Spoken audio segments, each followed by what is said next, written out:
Alrighty then, I think everybody can hear me pretty well. I'm going to do something for somebody that I have done for others. Alright, and I guess it's about time that I would kind of update what I've done last time.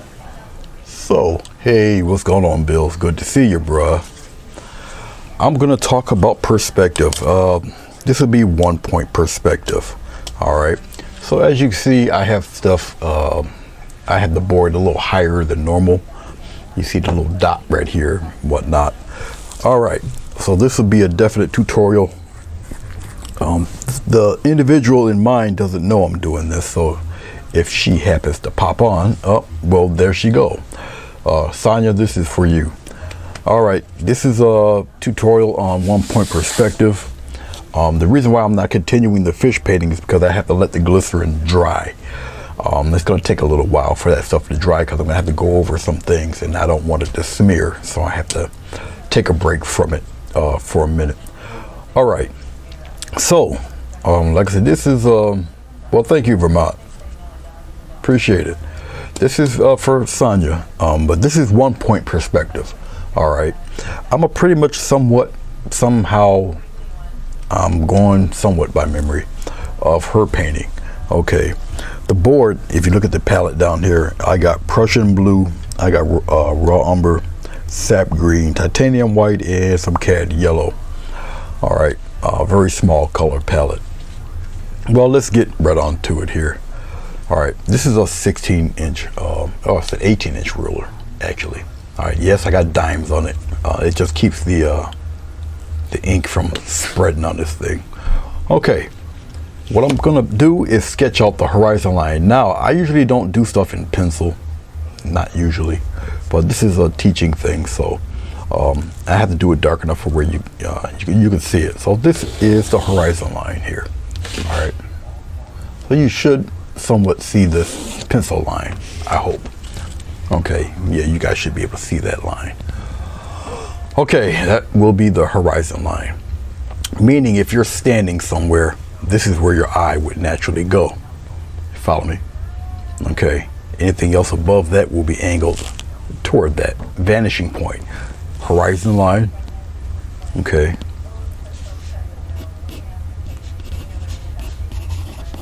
That's the horizon line. All right, that's the horizon line. And this guy here, over here, that's the vanishing point. All right, that little dot is the vanishing point. All right, I'll put the cabin over here. It would make sense to put it over here. You'll see why in a minute. Okay, all right. So what I am going to do is I'll start on the top part of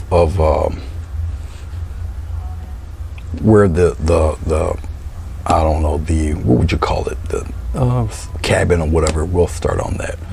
So technically what you would do really is kind of bring it all the way there. All right, so it's just a guide. So I got a light pencil line going that way.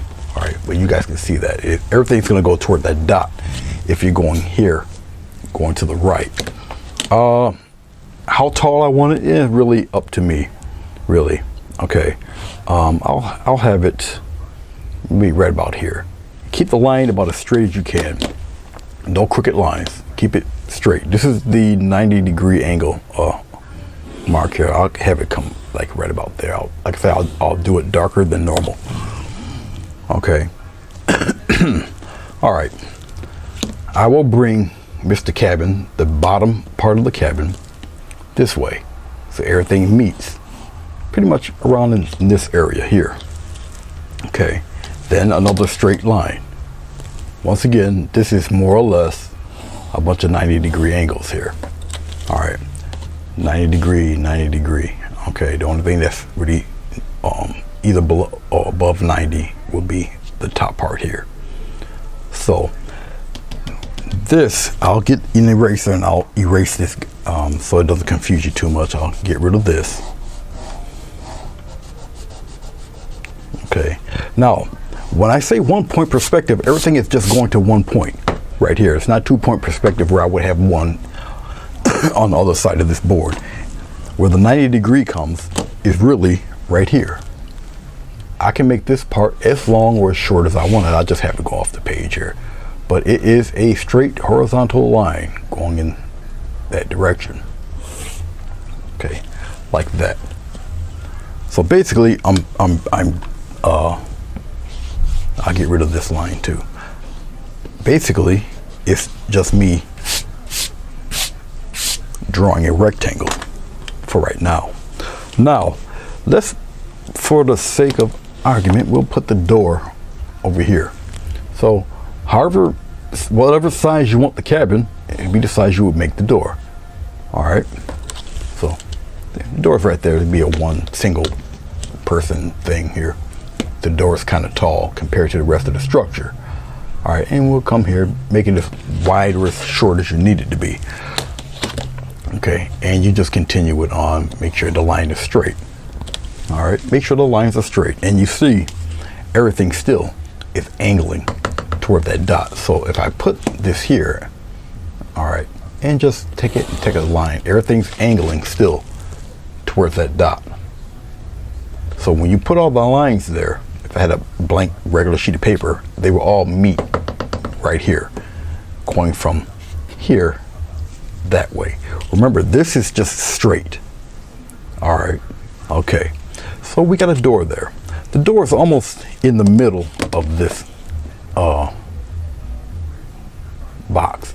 So we'll draw a line going straight up. Why did I put a line straight up?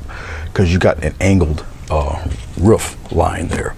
Okay, and the roof line is also in perspective. So we draw 1/2 of the angle here. All right, like I said, I'll put it pretty dark so you guys can see that. Now, since we already got this angle already made for us, you're just gonna connect it right where the points usually would meet, usually, and there you go. It's in perfect perspective. So even this triangular part is in perspective. Never mind about this. This is the most important part right now. Because that part, everything meets toward that dot. If I did another line from here and go straight like this, okay, everything meets toward that dot again. Everything, even this bottom line here, this fella right here on the bottom, is below the horizon line. Okay. So, anything on the horizon line going below is a bird's eye view. Anything above, or is a worm's eye view, excuse me, worm's eye view. Anything up top is a bird's eye view. Okay, so we pretty much got it almost in the middle. All right, it's like you're walking up on the cabin. You follow me? Now remember, this is not straight. That's because I'm eyeing it, but it's still not straight. But that's okay. It's gonna be erased anyway. Okay. The bottom of the roof, right here. There's your roof bottom, straight, 90-degree angle. Right here, this fella, this is not straight either. I'll make it straight, just like that. Okay. The top part of the roof also is straight. Remember, there's no vanishing point on the left-hand side, so everything's pretty much straight.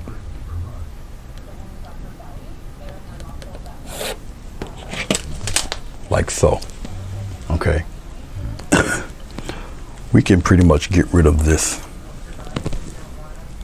We don't need this. Now, up to you if you want to keep the crosshairs here.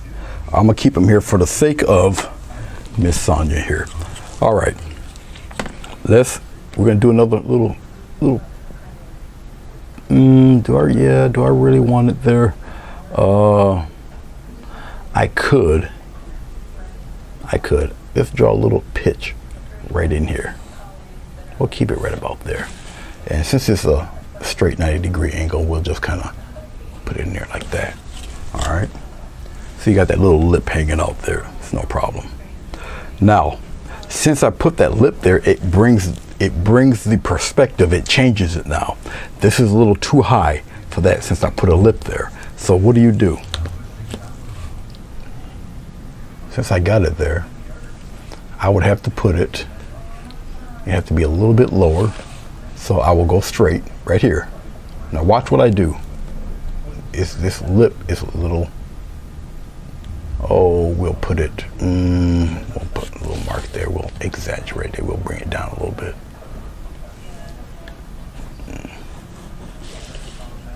Okay, we'll bring it here.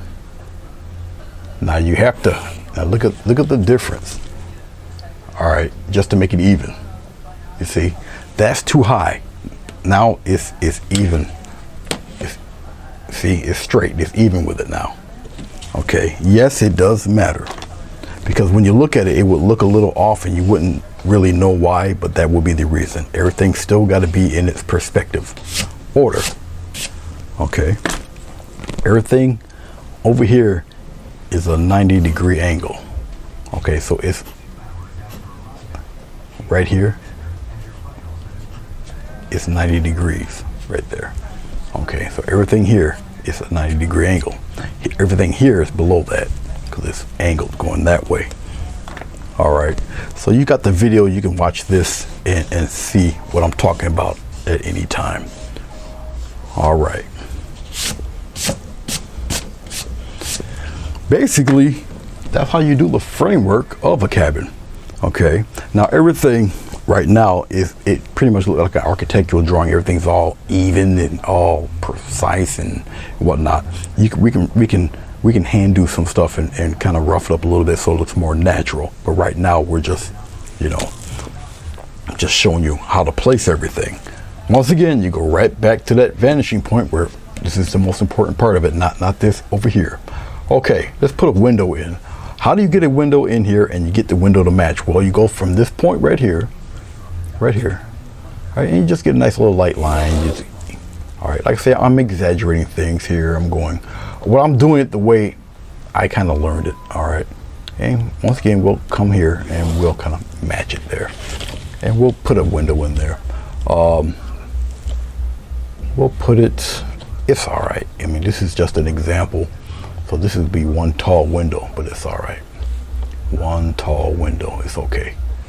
Right there, you don't put the window all the way to the corner of the building. Okay, we'll just darken this so you guys can see it a little bit better. Okay, now these dots right here, these lines where it ends, that's your guide for your other window, so it stays in perfect height and perfect order. Let's go, and remember, 90 degrees. So it's straight across. Very simple way for 1 point perspective, because everything is going in 1 point that way to the dot. So just like I say in the florals, all roads lead to Rome. Hello, Sugar Plum, how are you? No, you did not miss the rest of the fish. The fish has to dry because of the glycerin. So I have to take it off the board, let it dry for a day or two. Then I'll be back to it. Who else is here? Yep, it's in the drying stage. Thank you, Vermont. All right. Okay, where am I at here? All right, so we'll put a window in here.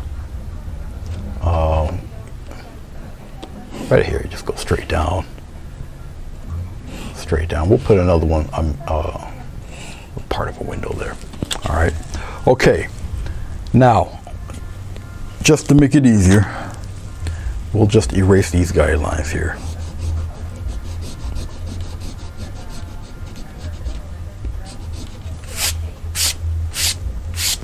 And we'll erase the guidelines here. So that just makes a little sense to you. All right, let's erase this little piece of something down here. We don't need this. Now, obviously, if you have grass or rocks or trees or bushes down here on the bottom, it's fine. You know, you cover it up, or, you know, whatever. All right, but you'll still keep the perspective and everything in order. You got me? All right. Okay. Now that I've done that, that's basically really it. Basically, okay. I mean, that's it. Now I can keep it in pencil, or I can outline it in marker. I'll outline it in marker. Once again, this is just an example. All right. Sometimes, depending on what I'm doing and how I feel, if I feel like doing it or not, I'll do them in marker. Sometimes I don't. I usually keep a thin line marker with me around here. And as of right now, oh, nope, I spoke too fast. Almost didn't have one. I got one here. Okay. So what we'll do, we'll just darken in things. Once again, it's easier for you to see. Now, I don't have to measure it the way I did here. I already did that in the penciling. You follow me? Now, some people who pencil and do things this way, they may add more details in the penciling. I find it a waste of time if I'm going to paint it anyway. Also, I won't add all that detail. It won't matter because I'm going to paint it. I'll just end up painting over that stuff, you know. Anyway, all right. Let's see, sometimes a thicker marker would show a little bit better. I'll just do it this way. So hopefully it shows. I don't know if it does or not. All the 90-degree stuff, all the straight lines, I'll just work on this side of the painting. You guys will be able to see it. And since I've already pretty much done this in pencil, I don't really have to measure. All I gotta do really is just trace over what I've already done. I don't necessarily have to do that part because, you know, something might be in front of that anyway, so it really doesn't make any sense. I'll add a window frame here. It's just the same line, it's just a little shorter than your previous one. And I'll add like a little whatever to this. So you can freehand some things or whatnot. If you want to make it really even and not make it look too sloppy, then you can kind of match it this way. I'm just guesstimating pretty much the height right now. Like I said, you can go over this, repeat this video as many times as you need to understand it. Well, something like that. I'll just kind of put these little connector things in here, make it look like some kind of a frame.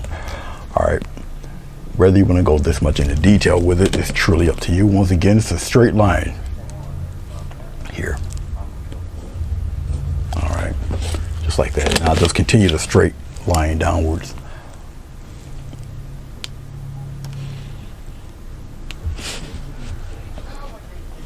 Sometimes I won't use the ruler, but once again, this is an instructional thing, so I kind of have to do it the correct way here, not cheat.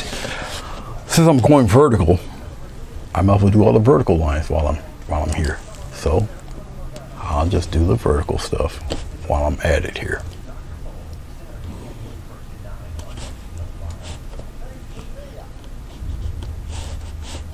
It didn't come out the way I wanted it. There we go.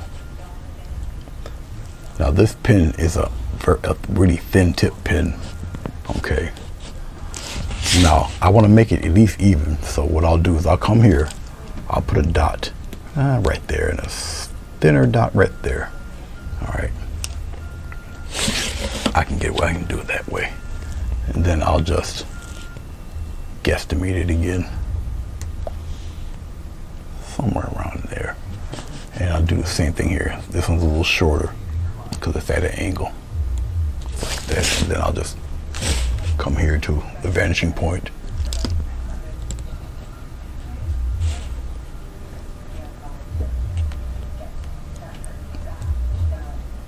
Just like that. And I'll come up here. Since I'm already doing the angles, I might as well just do them right now while I'm here. Now, my marker is kind of skipping a little bit. That's because of the oils on my hands and everything. Even though it's a permanent marker, but when you got oil on your hands, it kind of skips a little bit, but that's okay. Once again, I'm painting over it, so it doesn't really matter. I'm putting in the frame of the door right now. Okay. Now, to give depth to this, okay, even though it's you know, I'll put like a little tiny inside lip inside the door there, inside the frame a little bit here. Now, because the other side is a straight line, I can actually take this door and go and bring it right straight to the top. I don't have to put anything here because it's so close to the vanishing point. I don't really have to do that. All right.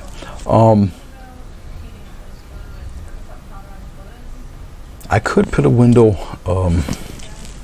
I might as well. Well, I mean, I don't need to put one here, but I really don't need to put one up there. I don't want to put it up there. But I'll come here and just put the vertical line right in here. Just like that. This guy comes out a little bit. Oh, I got it a little, well, that's all right if I got it a little higher. It's all right, I'll just put it right there. And then I'll just angle it over here. So basically I'm just following these angles. Got that little lip right here. I'll just add it. Add inside of that lip there. Turn it around, go on the other side, do the same exact thing. You're just following the lines you previously done with the pencil. No big deal. All right, like so. All right, well, there's your house in perspective, just like that. All right, okay. Now, once again, it's really straight, it's really angular, blah, blah, blah, you know, okay. If you want to go smaller details, like, I don't know, little window frames or whatnot, you start it, be wise, it would be wise, just start it from the angled part over here. And let's say if I want one here, skip a line, put one here like that. Then I'll just make one straight line this way. All right, then I'll just add a couple of frame. Right about here. Then I'll put another one right in here like that. Like I say, it's really up to you how detailed you want to go with it. It's you know, truly up to you. If you want a window pane in there like that, I mean, it's up to you. I'll take this and it would be like right there. Now I already put a dot where I can see it anyway. Okay, it is just still, it gives me the correct, I'll do it like this for right now, something like that, because this is pretty much dead on, straight on. So, and then I just go right across like this with it, and then I'll put one here. Like I say, you don't have to be as detailed if you don't want to, like that. And I'll just go straight across with this guy.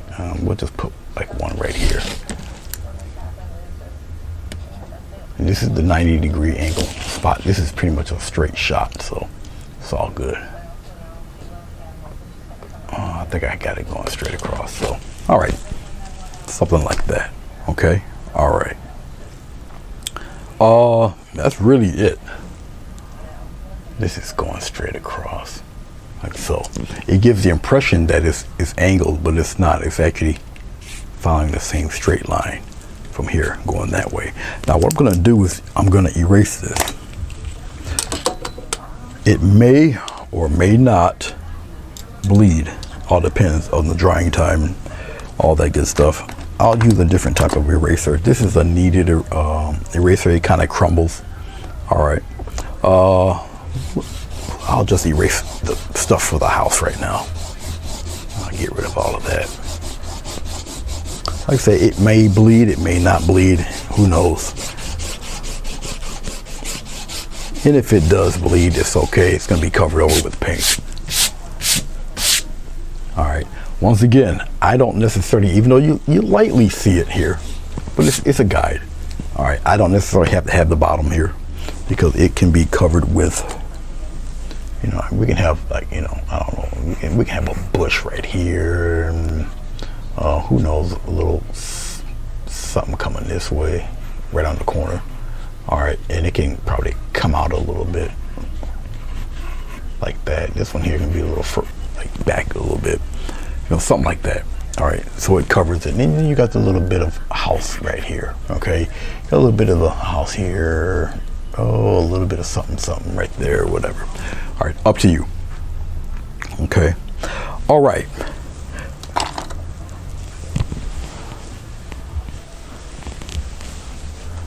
Now,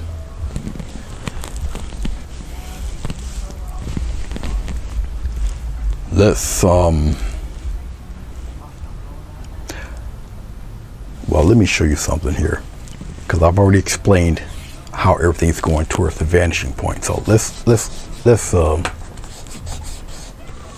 make some of this disappear here.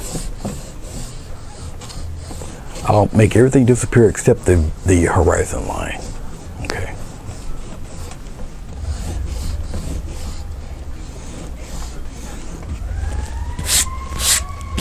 Okay, all this goes bye-bye. Doesn't matter. This can go bye-bye also. The only thing that's there is the horizon line. That's where your eye point. That's where you're looking. That's where your eyes are naturally going to. Okay. Okay. Now, I erased a bit of the where the vanishing points are, because now I can really mess with you and either have the trees go towards that vanishing point, or if I put a mountain there, the mountain can go towards the vanishing point, and yet the trees stay level. You understand? So I can really play with you in that aspect. Okay, even though it's 1 point perspective, I can make it look like two. Doesn't matter, but everything, remember, everything to the right of this line will more likely be angled toward there. Okay, so let's do this. I'll do this. Let's get the ruler back out. Let's say we have another guide. Okay. Now obviously this ruler is not long enough, but that's okay. Let's have a guide. Let's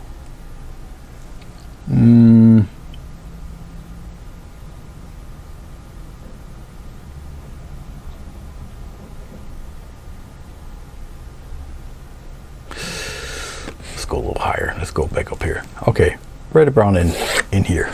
All right. Okay, that will be our somewhat mountain range. Okay, so we'll do it this way. So how would you do a mountain in perspective? Well, here's the guide. So you can't have the peaks any higher than that. All right, so let's just I'll just do it real rough here. Come down, come here, come on down. Bring one way down there, come here, just right off the page, just like that. Now that's your mountain range. Okay, but we're not done yet. Now that I've done the mountain range in that fashion, okay, if you wanted a tree or two in here, and I do, your trees don't have to be in this perspective. The mountain range already is. You follow me? So what would you do with the trees? Well, the trees will be pretty much horizontal going this way, so they will be pretty much one size. I will probably, for the sake of argument, I'll probably have we'll probably I'll go down below here. I'll just do it like this. So let's say we have one pine tree here. All right, maybe another pine tree. A bigger one right here. Okay, I'll put it down below the horizon line. All right, so we're gonna have two trees. One's a little larger, closer to us. One's a little further away. Maybe a pine tree. Okay, all right. Let's put,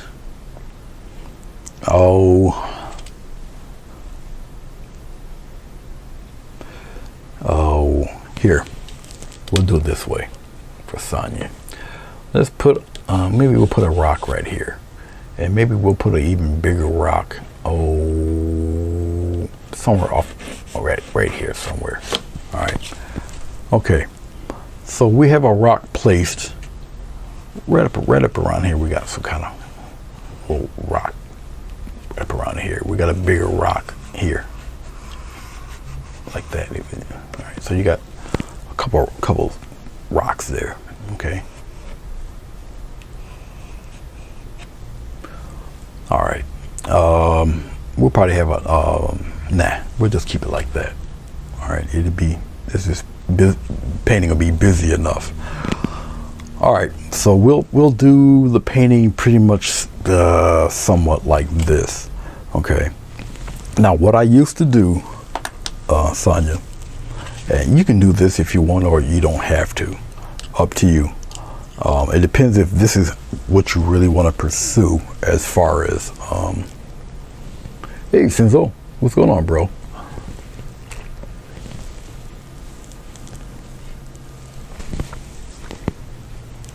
This is up to you if you want to do it this way. All right. I'm in the habit of doing it this way, but I'll just take some 2-inch wide tape. All right.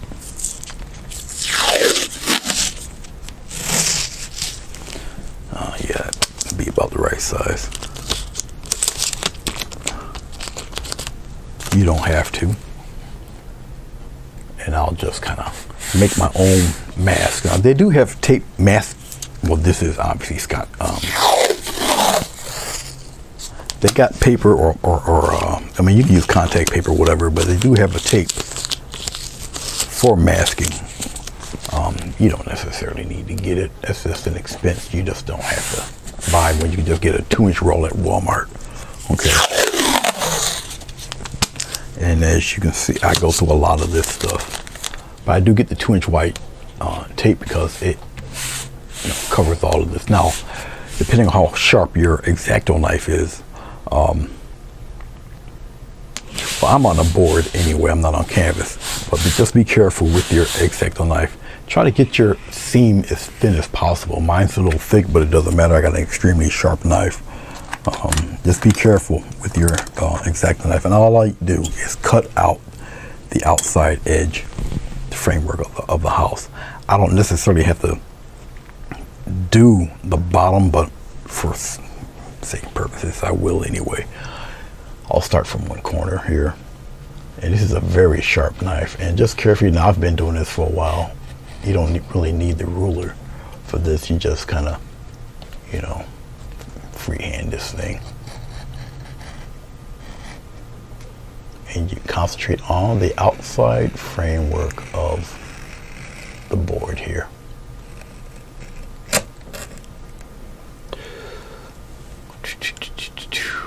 Come here, go in a little bit, go back out, come here. I'm gonna just do the general framework because the bushes can be redone. That doesn't matter, it's not the end of the world.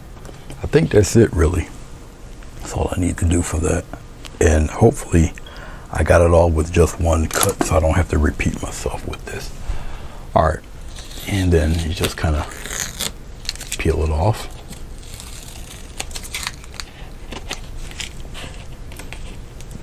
I think I got it here too. And that's it. So now your house is masked. It protects it from whatever you want to do, and there you go. There you have it. Okay. All right. Okie dokie.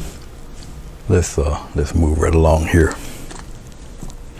I'm going to take a little bit of glycerin. I don't necessarily need too much of it, and I'll play with some quick clouds in here. I'll just take this brush.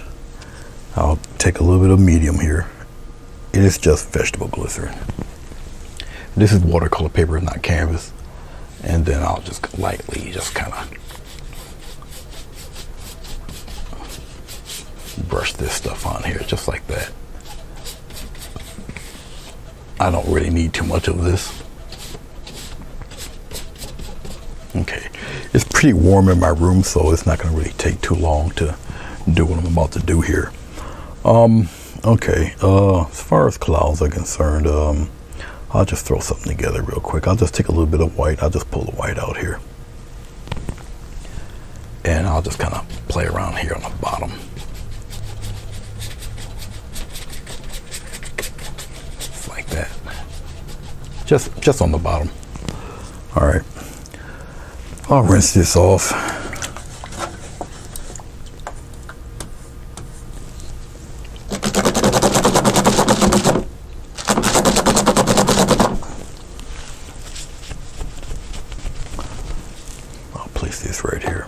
I'll take a fan brush and we'll do some quick play on clouds. I'll just mess around here. I'll just take some of this blue here.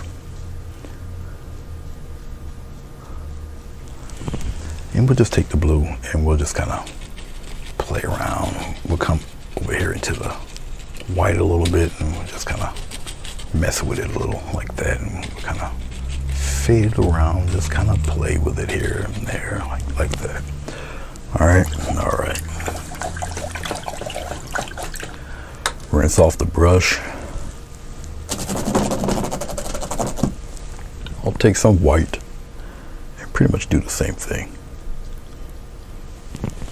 Where it's obviously white, we'll just kind of play around in here. We'll just kind of tap it around. Don't worry about the mountains. If it goes down below the mountains, all right. Don't cry about it. You'll be all right. Come in here, play around in here. Let's take some of that and come on down here. Just twist it around a little bit, just like that. And, you know, something like that. All right. I know it looks like a mess, but it's all right. It's okay.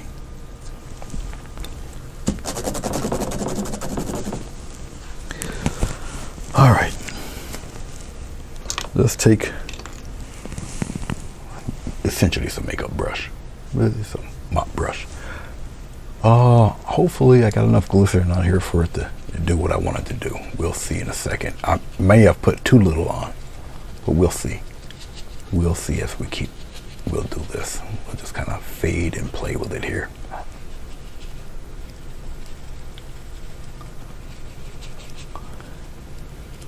And if I did put too little on, or it evaporated or dried up kind of quick, it's okay. We can work our way with that too. You'll see in a second.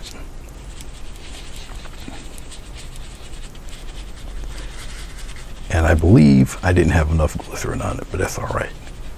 That's quite all right. We'll keep messing with it. And since I did not have enough glycerin on, because I got patches like that stuff there, it didn't smooth over, but that's all right. I just didn't have enough glycerin. But anyway, we got that happening, right? It's okay. No biggie. We will correct that.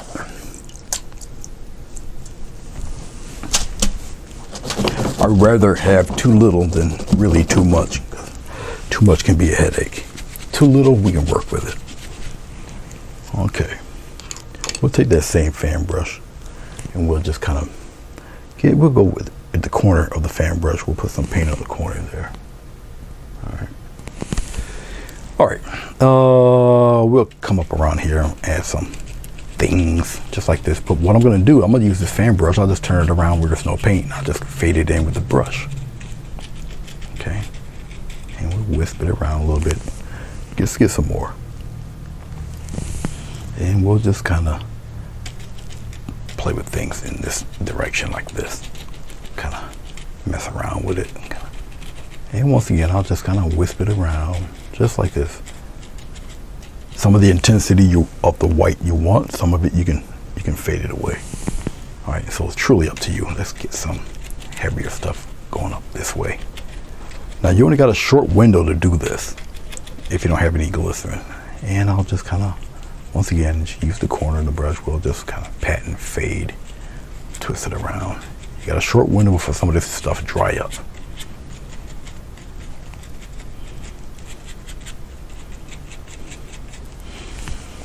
Drag out some more. We'll put a little red in here. We'll have it join in here like that. Okay. And once again, I'll just kind of take it and wisp it around. If I want the intensity in the middle, I won't mess with the middle. I might fade it a little bit, but you know, this is not really a cloud tutorial. Just like that. I think we got enough activity going on with the clouds though. All right, we got enough stuff messing around there. All right, I don't have to deal and do all of that with it.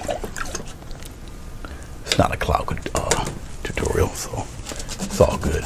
All right, rinse off the brush. All right, we'll deal with the mountain. Okay. I'll use a 3/4 inch brush after I take another swig of coffee. Sonja, do you have any questions?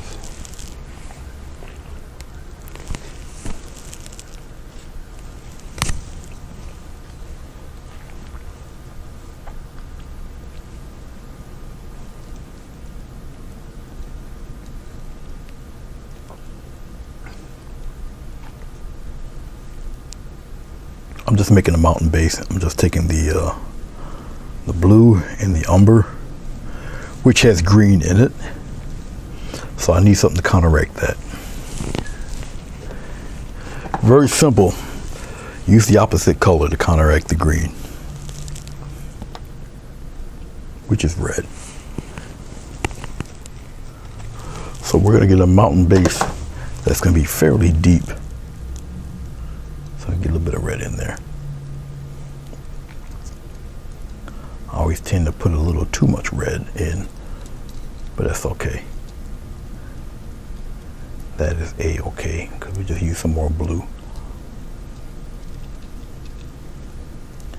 Put it in there fairly dark there. There we go. That'd be a good mountain base color. I really don't want to add a lot of glycerin to this, but I'm going to have to get the paint moving along. This is just for the mountain real quick. I'll put the same thin amount on it, doesn't matter. Really thin amount of glycerin just to move, like I say, move the paint along. All right, now these mountains are in perspective. Okay, so I'll show you in a second here. Now on paper, now glycerin with paper is paper's porous, so it evaporates in there. Okay, and plus, like I said, it's pretty warm in here in this room, so it will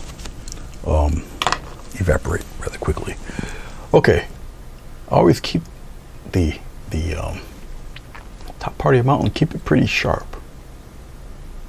Okay, keep a nice sharp edge. Some people do it with a palette knife, some people do it with a brush. For the sake of time, I'll just do it with a brush real quick here. I don't necessarily have to go over every little point for the mountains.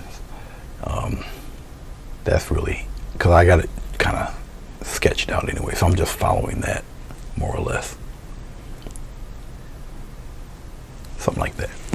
All right, then I'll just kind of block it all in there.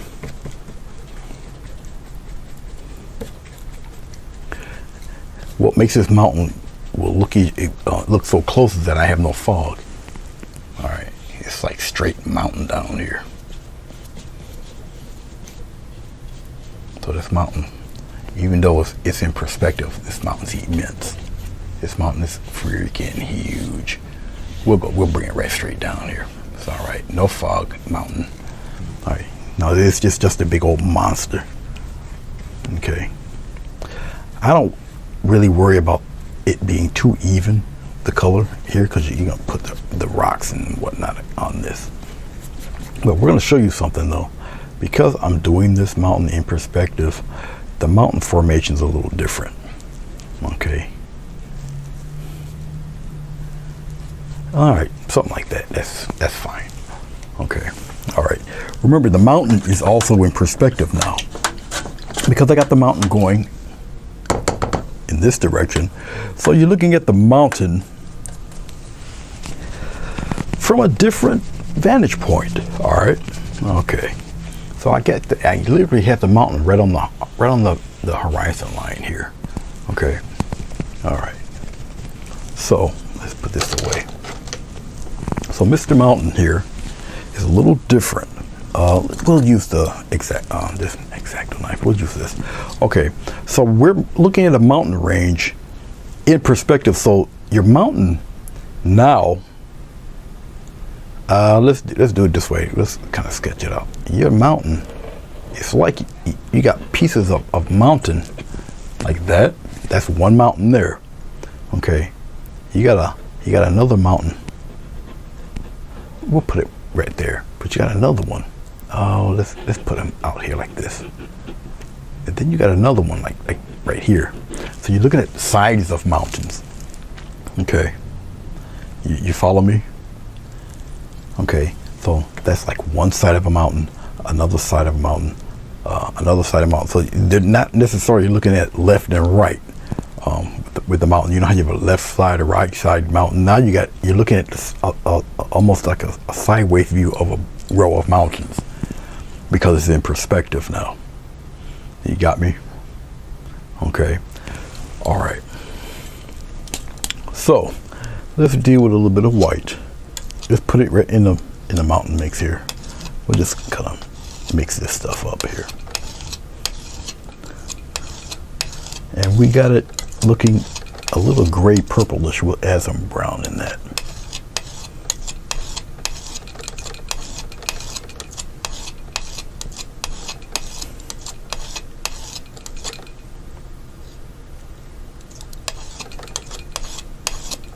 I would rather have, see, more umber. I would rather have a kind of a grayish looking mountain.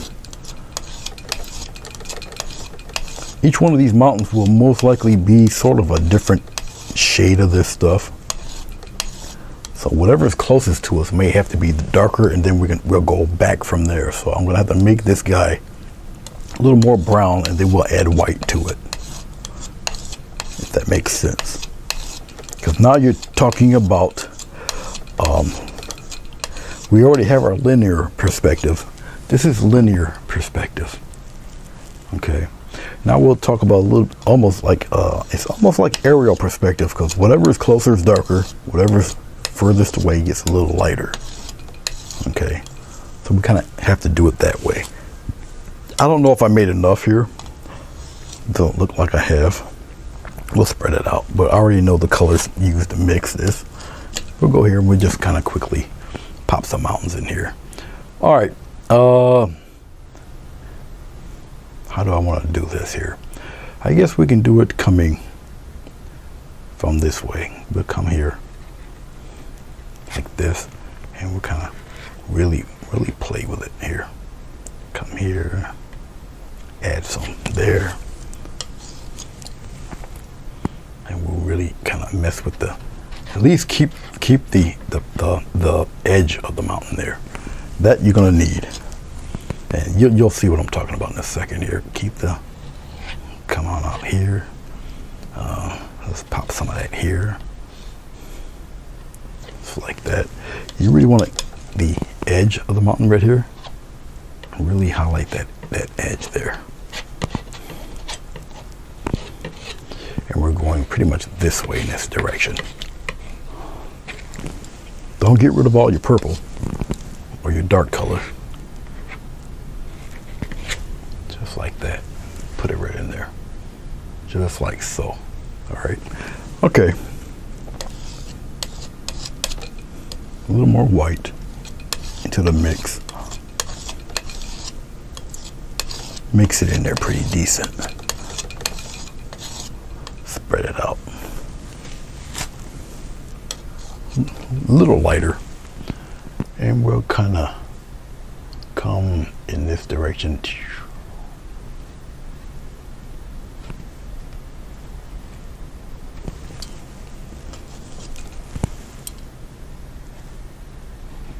Play around with it there. This one kind of disappears there.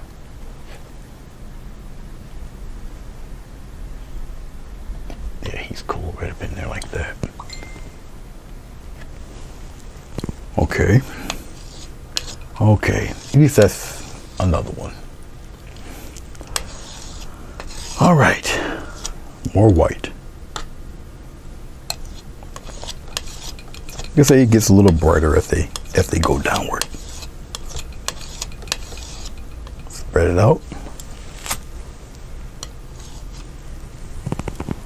And we'll come up around here. Come out this way. Come here.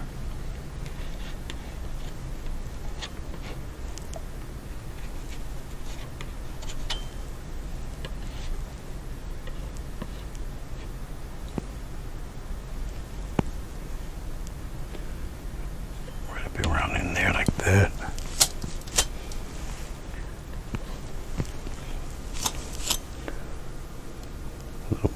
white. We got 2 more.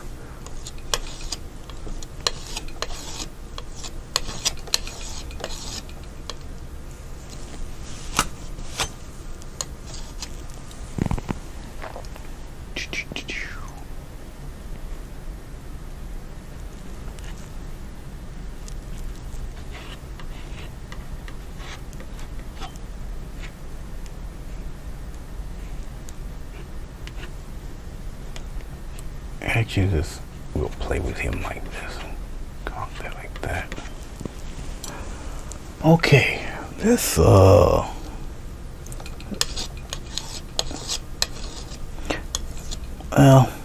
I can get some more white. Make it extremely light gray.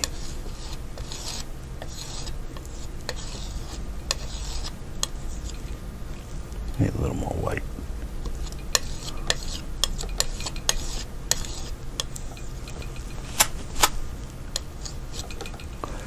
Very thin amount, and we'll just kind of really lightly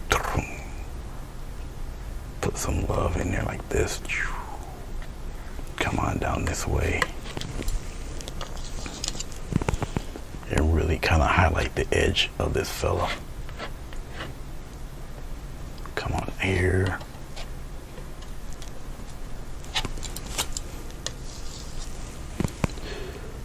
Put a little peak here. Right down here like that.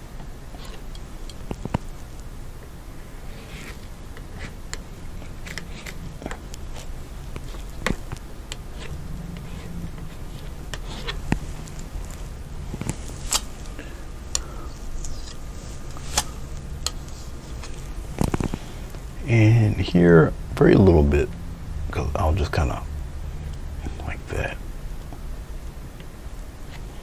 And really just want to highlight really the edges of these guys.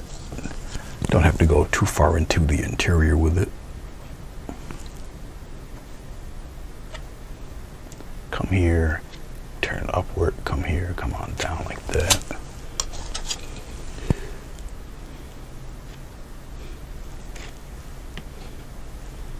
Come on here a little bit.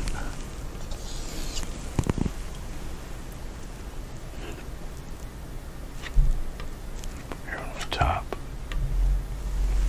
Like so. Alright. And maybe a little something in there.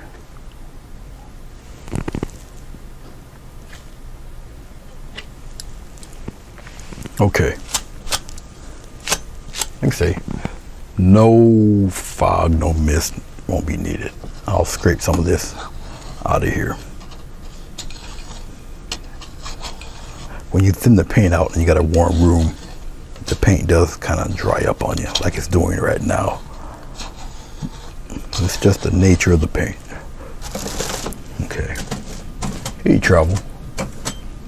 Hey, Jessica. Okay.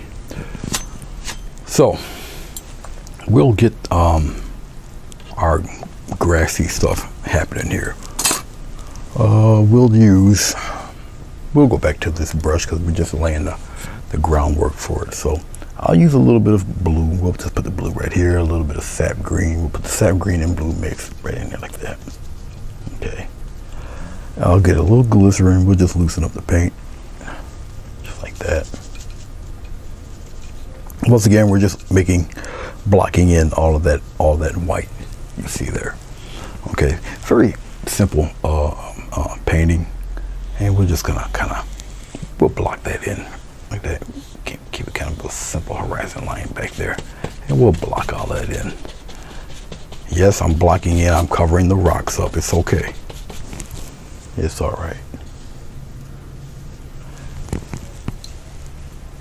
And we'll just kind of block all that in there. Now the glycerin is actually in the paint. It's not really on the canvas here. Okay. Just act like the house isn't there. It's all right. I'm just blocking all this in. Just kind of wipe some of that out and bring it over here. Let's get the rest of this stuff up. It is a blue and green mix. And I'm just blocking it all in. Once again, I'm just like laying the groundwork for the grass and whatnot. I know where the tree should be, so.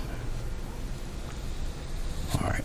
Oh, your horizon line. Let me talk to you about this right here. You don't necessarily have to have it even going there. You can have a little outcrop, a little hill. You can make it like up here and have it come downward if you want a little hill or something. All right, we already pretty much know where our eye point is, and that's just natural. You're naturally gonna look here. Okay, all right. Okay, let's play with all of this. Let's deal with this focus for a little bit here. All right, I don't want to use this brush. I'll just, for the sake of time, once again, I'll just use a fan brush, and we'll put some grass in there. Now I know pretty much that I had a bigger pine tree and a smaller pine tree.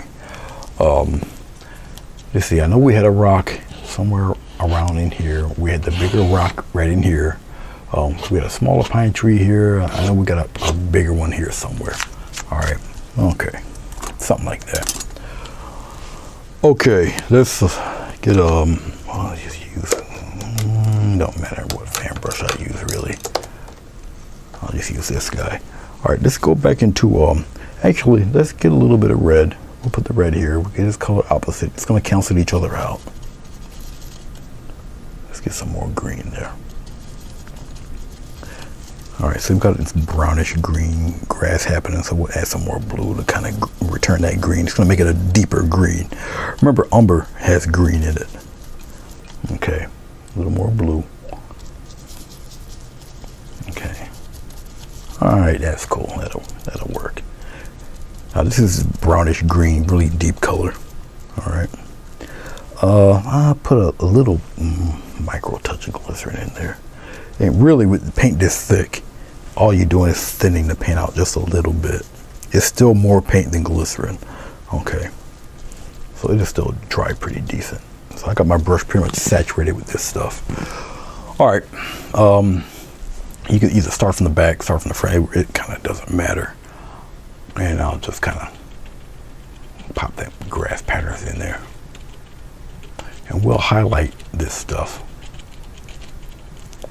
I won't make all of that light green disappear, but we'll kind of just pop it in there real quick.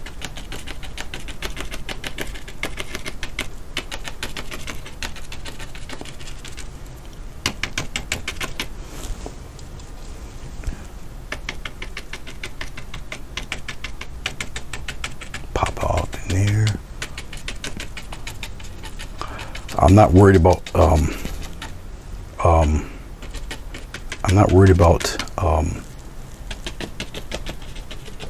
putting the bushes in, because they're going to come in after you paint the house in anyway. It's just random patterns, more or less. It's all about really getting the texture in there. I'm just kind of tapping it in there and playing around and, you know, having a little fun here.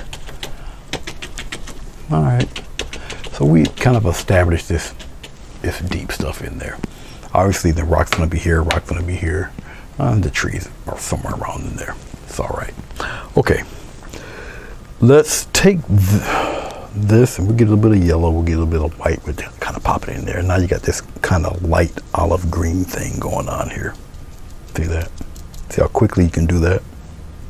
And you also don't waste a lot of your paint. You kind of, now a thin paint will stick to a thicker paint. I'm gonna use a little water. I'm not gonna use glycerin, I'll just use water. Why am I using water now? Because water and acrylic paint will dry much faster. All right, but that's why I'm using it. All right, depending on what type of grass you're looking for, what kind of grass you want, you can go pretty much straight on like this, or you can go a little bit downward. It all depends on what type of grass you want. Okay, what you're looking for, and we'll establish some patches patches of grass. We'll just kind of put it in there. Now, obviously, as you do this,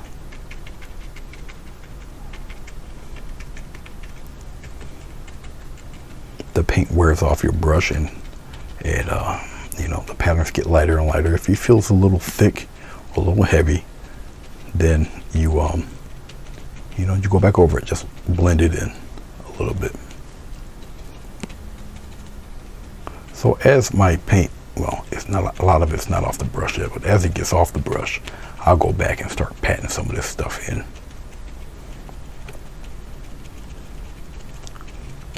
It's starting to wear off, so I can come down here and bring some of that brownish stuff back. Just kind of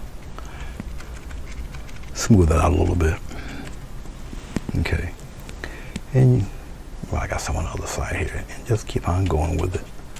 We'll kind of get something happening here. We'll probably make a hill out of this.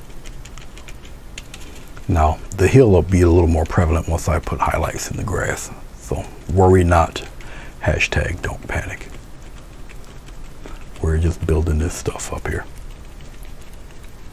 And if you see, I'm not dragging the brush, I'm still patting. All right.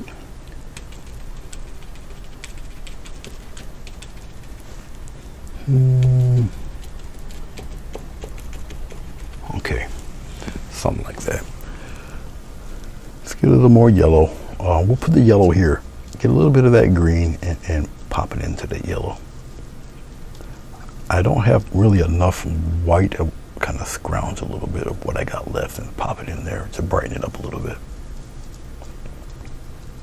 Now this paint's a little thick, but it'll be all right. A thin paint does stick to a thick paint, but I don't need really too much for highlights. We'll put the highlights more, we'll start with the hill, but we'll put it more or less on the left hand side. We come here lightly, kind of get yourself a path going here. Now you get it thick here, right? And then you trail off thin. I'll turn the brush around. We'll trail off thin and kind of trail it this way. So there's your hill. Get a heavy light source up in there like that. Okay. And you trail it off really thin there. All right, and now you got yourself a hill. All right. Out here by the door and stuff, you can kind of get your nice padded highlights here. A little more over here towards, we had the lit area over here, so we'll kind of bring those out like that. Back behind here, let's get toward the tip of the brush. We'll outline a little bit of kind of where the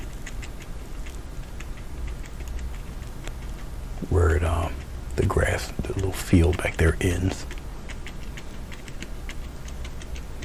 So little taps of some color here and there.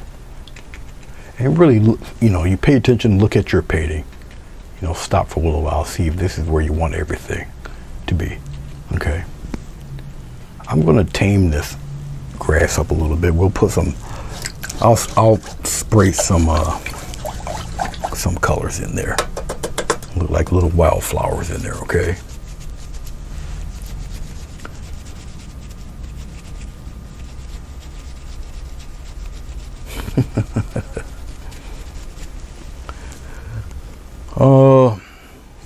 You know what? Even though I got a little, I'll use a little bit of red. I'll put the red here.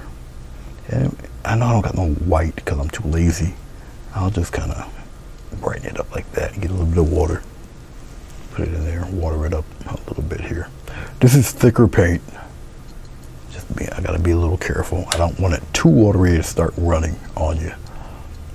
Okay, that red should be somewhat bright enough. We'll use some of this, and I'll stay pretty close to it, and we'll just kind of flick around some red stuff in here and there. I don't want to go too far up. We'll put some of that stuff in here. I'll get some more, and we'll kind of pop in some red stuff in here, like that. Don't worry if it splatters on your house. Your house got tape on it. It's all right. Something like that. I have to adjust the camera's focus. Every time you put a layer on it, the camera is kind of sensitive to it. Okay. I'm gonna have to get some more white paint anyway. I'm just kind of prolonging the inevitable, so we'll put some more white in here like that. This is more, now I initially did the perspective part of this. This is what I wanted to show Sonja.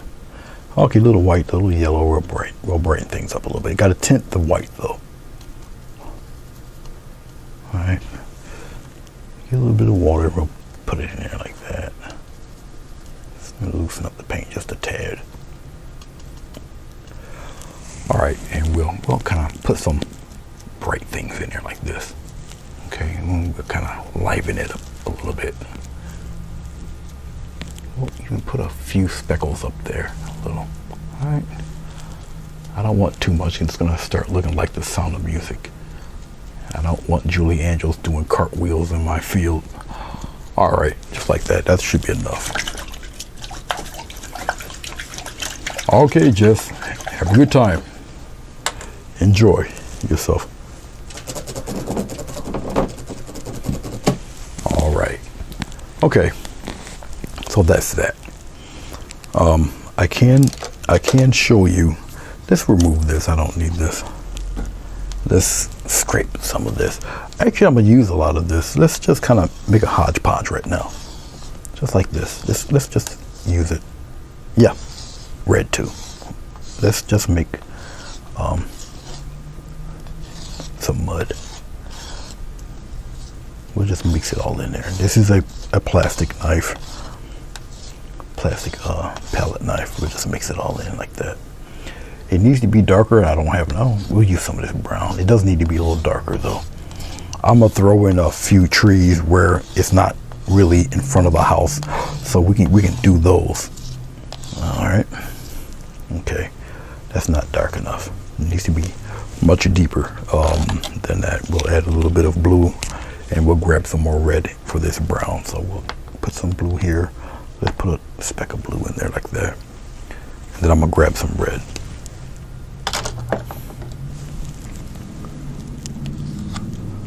And then we just kind of mix it in there. So I hope some of this tutorial helps you out, Sonja. Hope it makes a little sense to you. Once again, very small color palette. Not much, really, in the way of 90 colors and all of that. Not when you can just take a few colors and mix pretty much what you want. Okay. I'm gonna go for a different batch of tree, which kind of takes a lot of paint. Now I got paint all over my finger and thumb. Okay. Hey, Boulder. Oh, Boucher. How you doing? Yeah, don't leave, Boucher. Don't leave. You leave, it'll be a totally different thing when you come back. Yeah, don't leave. Okay, let's plant a tree in there. Different approach for a tree today. I call it a willy tree. I do like them. I just don't do enough of them. But willy trees do take a bit of it does take a bit of paint. It has to be a little darker. I'm gonna have to cheat because once again, sake of time. I'm gonna use Mars Black. Mars Black got a little bit of blue in it, but I'm just gonna deepen that green we have. It doesn't take much to deepen that green. Okay. I don't usually use Mars Black. I just decided to buy a tube. So pop that Mars Black in there. Yeah, there we go. Does it turn everything black? No, but it turns it an incredibly deep green. Okay. And if I put white to that, it's going to turn a greenish gray. Okay. Because there's so many variances of gray. Now, Mars Black is a black with blue in it. So it's not really a true deep, super black, deep, dark black. Okay. But it is a softer black, if that makes sense. Okay. Alrighty. Hey, Diana, how are you? It's good to see you. I enjoyed your show. I think yesterday, day before yesterday. It was really cool.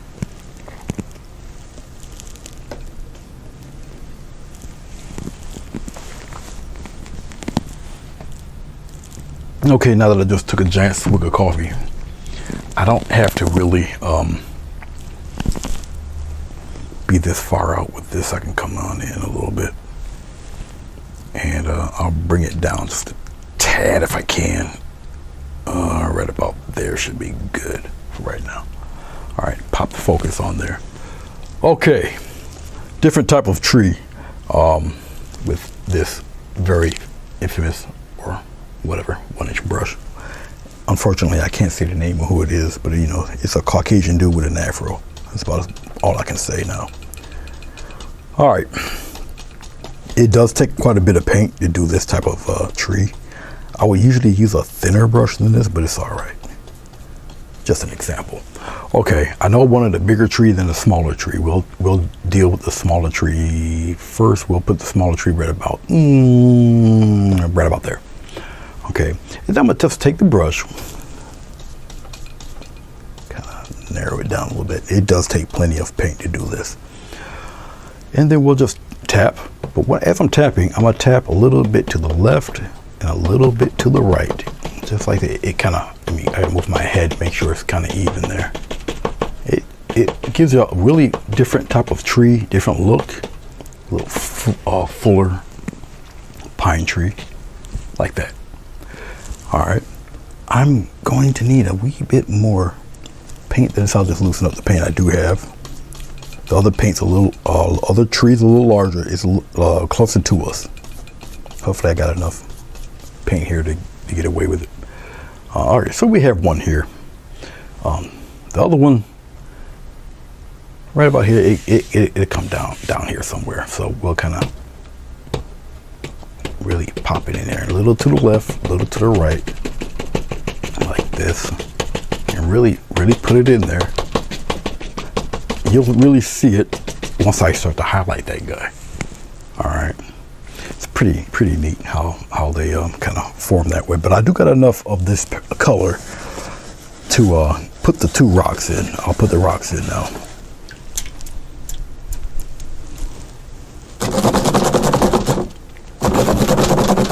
I'm gonna let this paint kind of tack up a little bit, which is why I'm not highlighting it yet. All right. Okay, let's take, we're just gonna sketch the rocks in real fast. So we'll take a little bit of water. We'll go into this and kind of stir it up a little bit. This is all kind of thick paint. All right, okay. We were talking about 1-point perspective, Diana. All right, we got a rock here, so we'll kind of pop in that rock right in there like this, just like this. Once it's in there, and just let it air dry there. Okay. The larger rock, we'll just slide this camera over a little bit. Right about there, that's good. The other rock is a little larger, right about here. Okay. And once again, just kind of get a craggy little surface going. You're just blocking in this guy.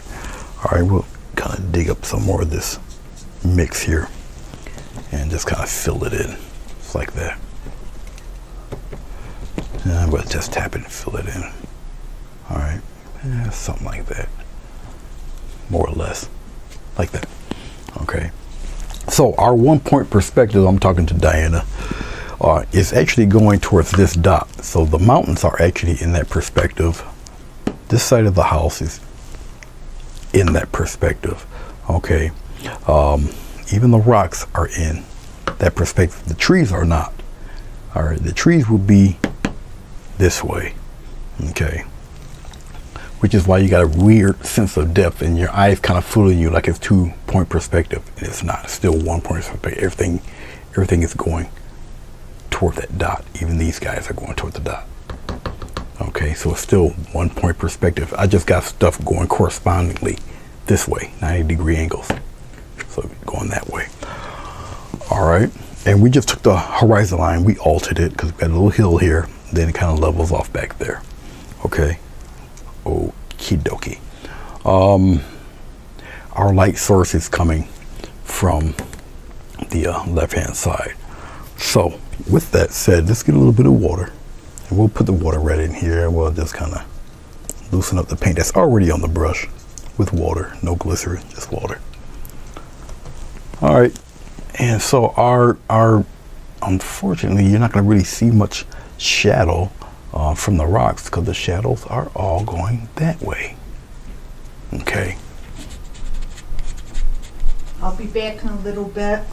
I'm going to go with Doug over to Walmart in New Hartford to show him the Straight Talk cell phones, because he's got one of the old Fast Track, the fold ones, tiny. All right. Okay. And yeah, they're stopping service on it. They're not going to support it anymore. The Then- freaking thing is like one of the first. I'm about to say it's got to be like 90 years old. Yeah. Well, you might want to look and treating yourself. I know, I'm thinking about it. All right. My phone's. Yeah, your phone's a 1926 too. Yes. Okay, so you're not gonna really see much as far as shading. Okay, now I can put a little bit of that love here on this hill. Just a little bit. I'll kind of fade it there. All right, because there's shading on the house here. You know what? I need my little flashlight. Okay, so we got a little bit of shading here because of the house. Got the rock. A little bit of shading for the rock. You can't really get the shading from the trees because it's on the opposite side, but it's all right. You can't even get the shading here because the rock down on the bottom is way below the page of the paper, so you're not going to see that. All right.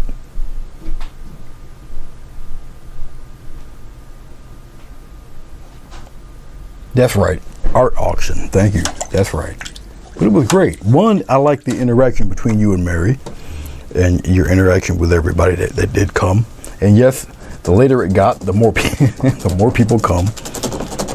It's just weird the way you kind of gauge things like that, you know. What was my are you talking to me? Oh, yes, you are talking to me. What was my former career? I had a few of them. I was actually I was a school bus driver for too many years to mention. Then I was a corrections officer. Yeah, that was a lot of fun. After that, I became a teacher / teacher's assistant for quite a few years.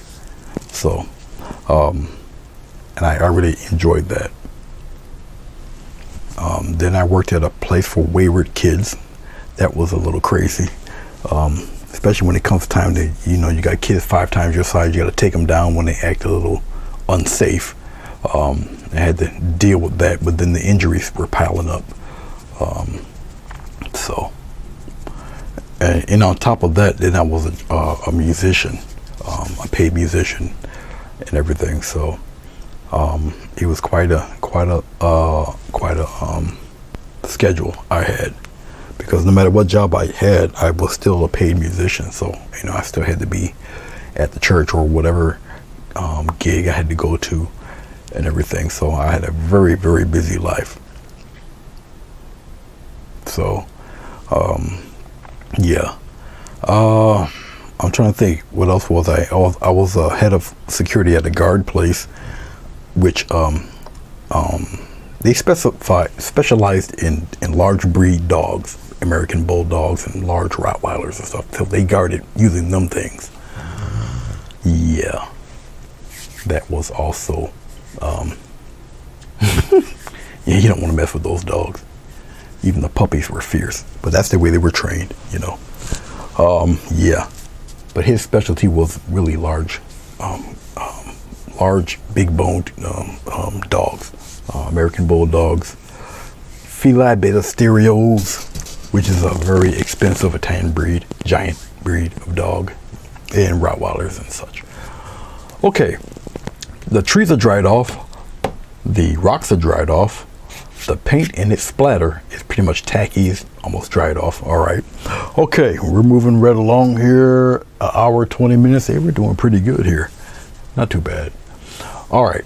Let's just do these rocks real fast. How do I want to do the rocks? We'll just do it with a flat brush, because like I say, even though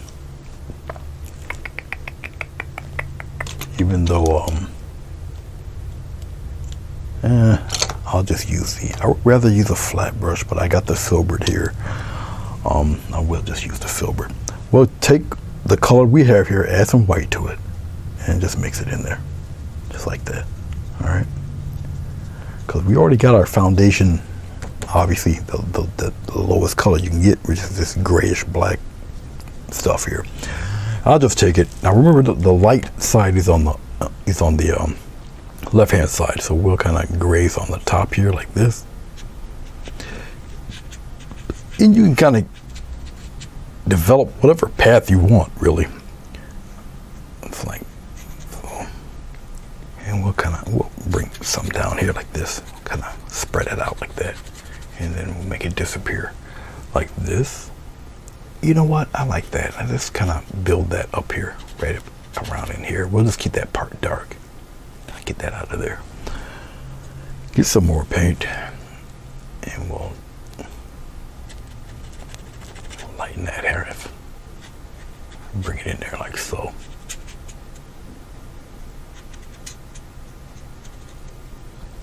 We'll keep it like that. Pop him in there kind of fast. Same thing with this guy. We'll come here and and this is just almost a step below dry brushing. I just got a little more paint. So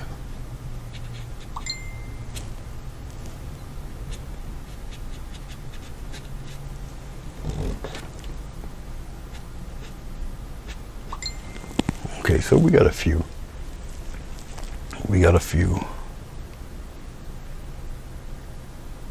No problem. What is it that I play? I play the keyboards / Hammond organ. If you don't know what a Hammond organ is, do you know who Jimmy Smith is? It's the instrument that he played.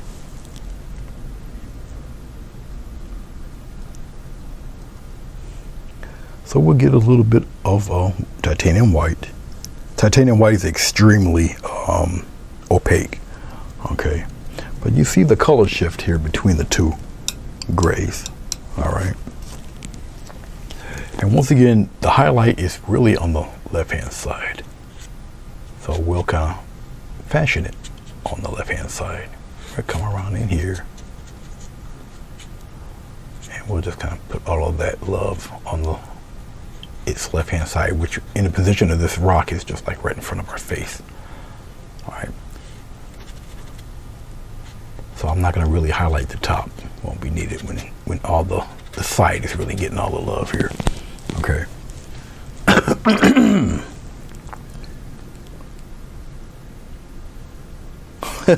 Okay, Boucher. The Moody Blues would use an organ like that. I can't think of the band that used to sing that song, Jesus is Just Alright With Me. But the long solo is on the Hammond organ.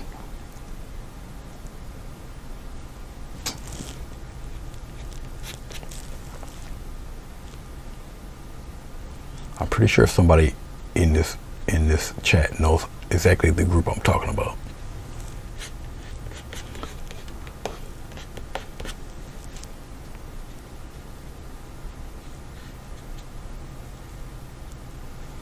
I don't know if it was Three Dog Night. One of those groups sang that song. You can actually Google it. It's an extremely popular song even to this day. Okay, well, that organ solo you heard, that's a Hammond organ. And that guy, whoever played it, is classically trained. I could tell by the way he's playing it.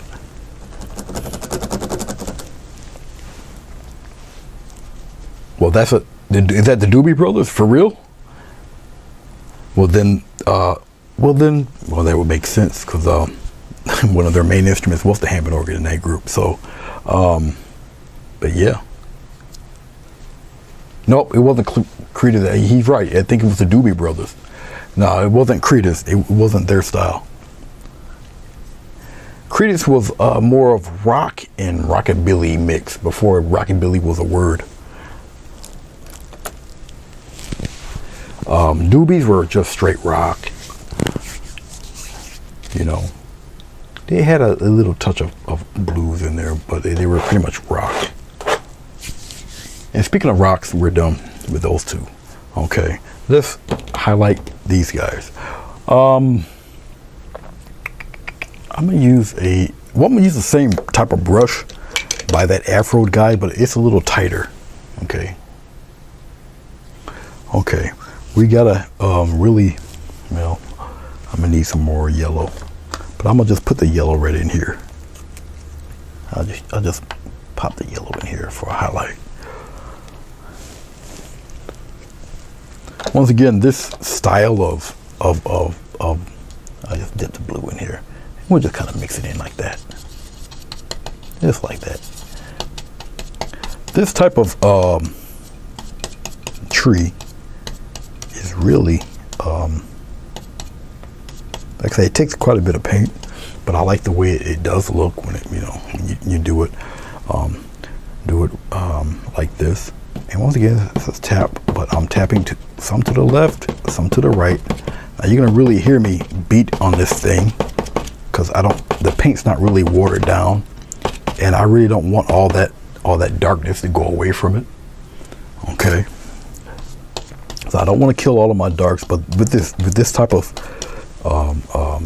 style of doing the tree, you start off in the middle, which essentially would kill away some of your darks. So you just got to be careful. And so I'm pressing a little hard just to get the paint off, but I don't, once again, want to murder off all the dark.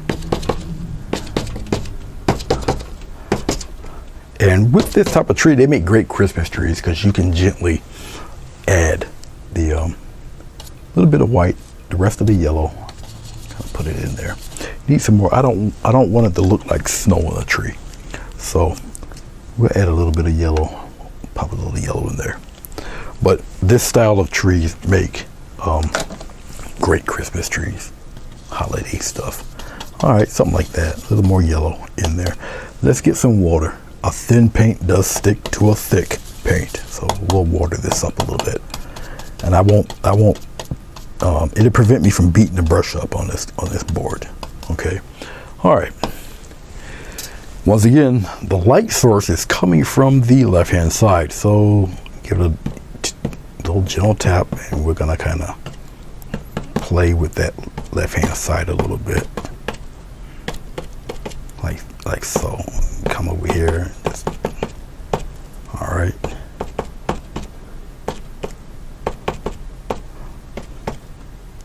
And kind of play around with it, just up around there. Bring some on the other side. Don't totally forget about the other side there. And once again, we'll do some of that love in here. And I really want to concentrate on the left-hand side. You can bring some on the other side. Don't totally neglect all of that. All right. And we'll kind of play around with it here. Put some on the other side, but make it pretty heavy on the left-hand side. All right. We'll kind of pop that tree. We pop it over there like that. All right. The next part I'm going to do is really your judgment call. I don't particularly care. I like the trees just the way you see them right now. But some people like what I'm about to do next. Some people do like it, some people don't. I don't particularly care for it, but some people like it. So I'll do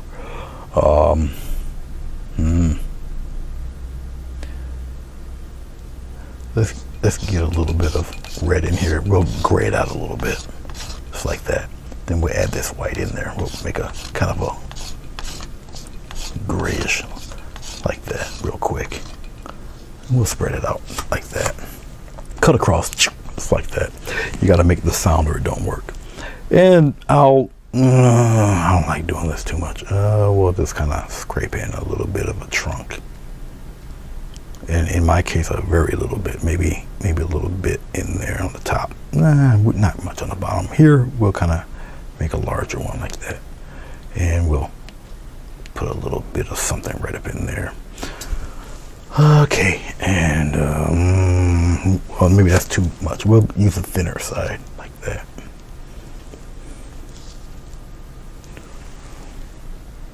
We'll kind of give him a little something in here. If I, yeah, there you go. And we'll give him a little touch of something in there like that. And then I'll just leave it be. I'll rub some of that off so it doesn't look too abrupt. Like so. All right. That's the good thing about having paint a little tacky. You can kind of put those things in there like that. All right. Okay, dokie then. I believe all of that's it for all of that. We'll peel this house off now. I hope I'm not boring you half to death, Sonja, if you're still here.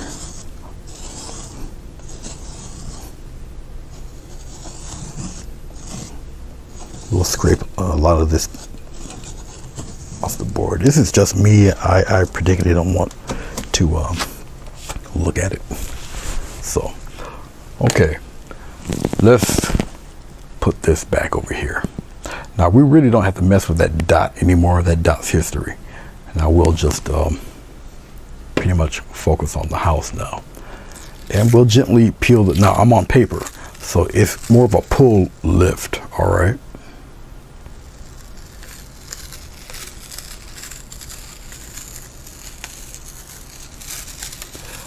Yes, Arizona. I lived in Tucson for a number of years.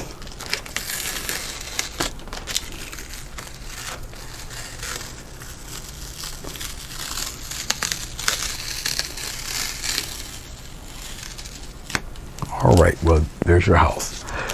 Now the thing is trying to get your house to look like it actually belonged in the painting. Okay.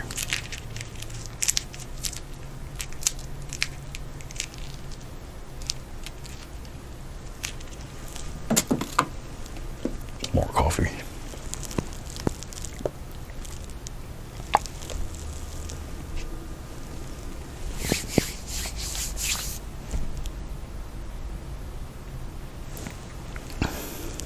I'm going to take take a little bit of red. Let's take a little bit of blue. I kind of like this mix for a nice shadow color and whatnot. Because once it dries, it does look real close to black, but it's extremely, it's not as stark. Okay, so it's very soft color for being a dark color. All right, a little touch of water, not much. And we're just going to kind of pop that dark red in here.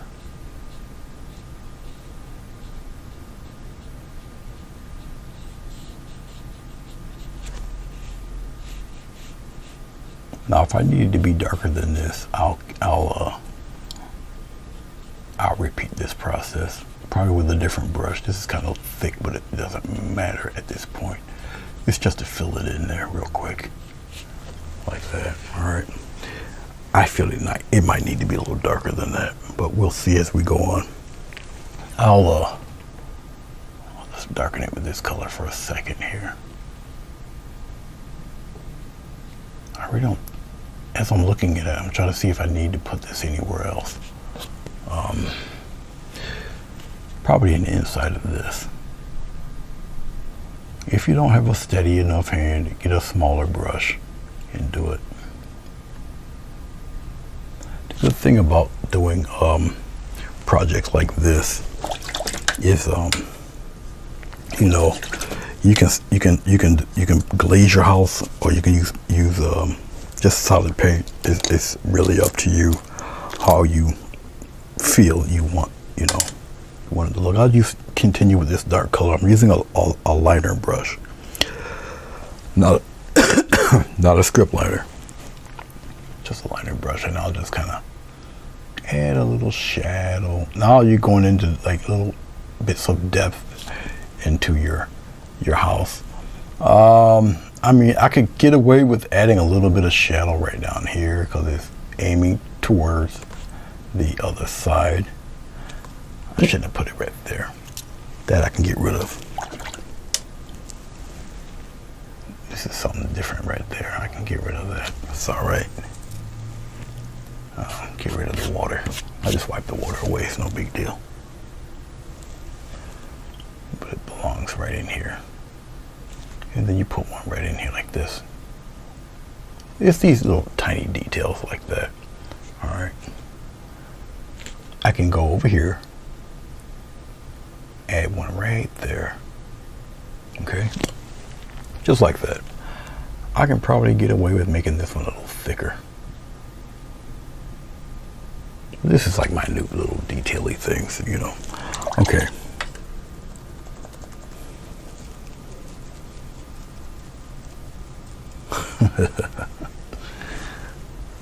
All right. Well, let's deal with this roof. The roof, I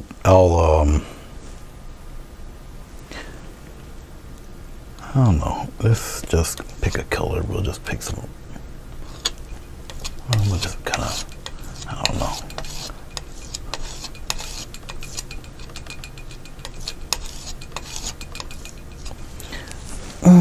You know what? Let's do a little terracotta. Yes, this is craft paint terracotta. We just need a little dot of it. No, nothing big.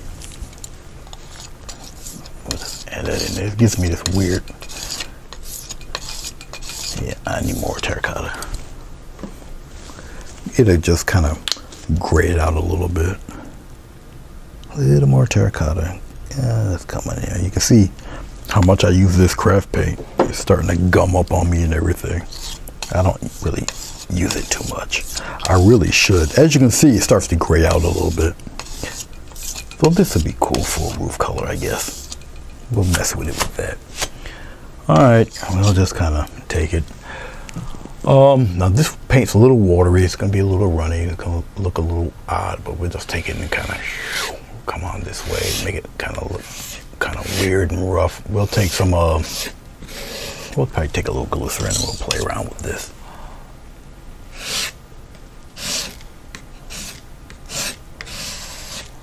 Go right to the top. We'll kind of fill that in a little bit. Bring it down about as far as I would dare to hope to bring it here. I mean, I could go. I would have to go right-handed, right from the edge, and just go upward. Kind of doesn't matter at this point. Like I said, I can take some glycerin and I can fill all of that in. But it'd be a thin amount of glycerin to do it. I don't really need to make it like super solid or anything. Okay, let's get that little bit out of there. Or I can just take a little white, pop it in there, and marble it. And then we can do stuff like, you know, like this and kind of rub it all in there.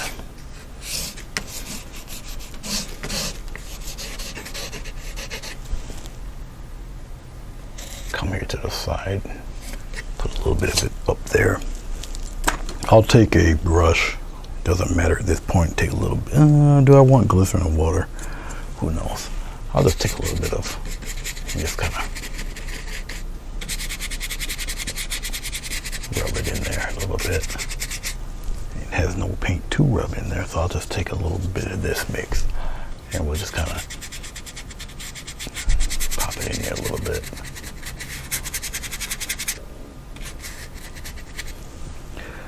A little more of whatever dark I got left.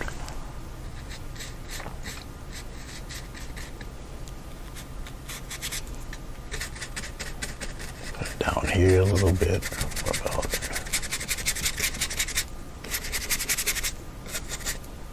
like that there? Okay, a little rough you got going on there. All right. Let's take a flat brush. I'll use this one. We'll get some kind of house color, cabin color, something happening here. We'll use a little bit of green. We'll get some green. We'll put the green, sap green. We'll use sap green. Sap green and a little bit of red. It'll cancel each other out. Once again, they're color opposites. So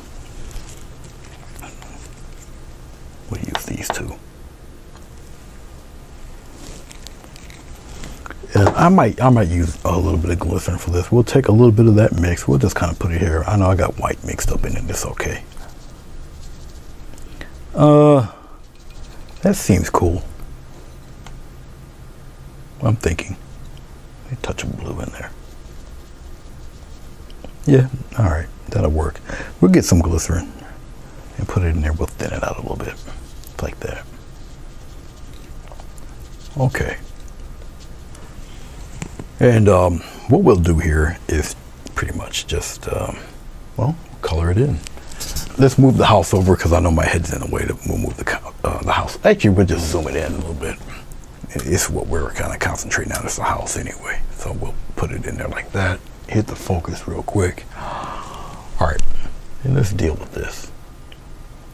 Now the glycerin, one thing, glycerin doesn't make your paint lighter or darker, but it does make it transparent. Follow me. Okay. And I'll just kind of be careful on the edges here, and we'll just kind of paint this in here real fast. I'll add other little spots of color and stuff in this, but right now, just like I did the rocks and just like I did the mountain, we're just blocking in color here. Okay, Diana, I do appreciate you stopping by and saying hey. And we're just about done with this.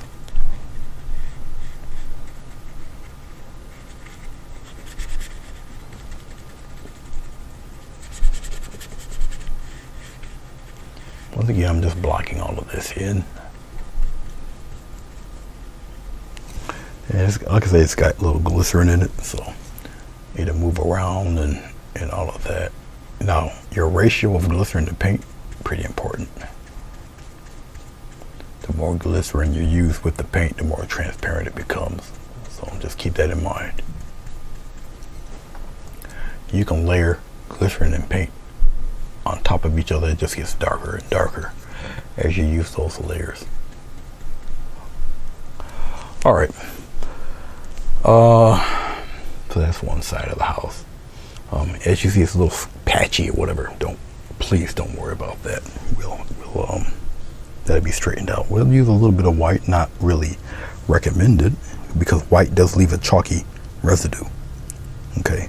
So as you see, I'm going into this brown again, just to kind of darken it up. I don't want it too crazy looking. Actually, I just did that wrong.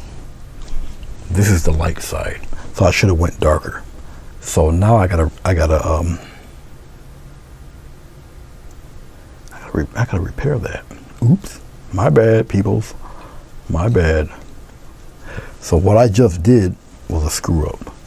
It's just I'm naturally inclined to go to the other side, to be at the dark side.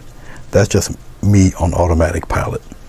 All right, so what I've done was make this side, this color should have been over here. All right, so now I gotta kind of correct that a little bit by lightening the tone on this half.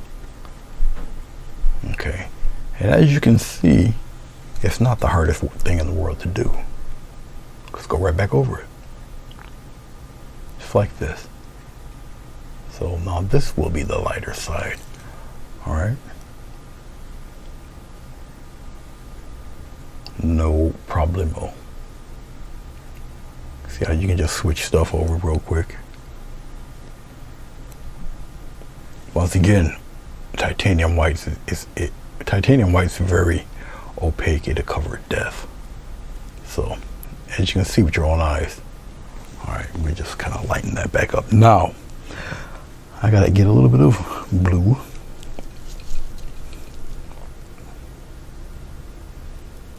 We'll mix that green up in there. We gotta bring that darkness back again. But there you go. All right, we'll use this for the darker half of the house. Okay, if you get a little nervous with a brush this size, use a smaller one. All right, I've kind of been doing this for a minute, so I'm kind of accustomed to it.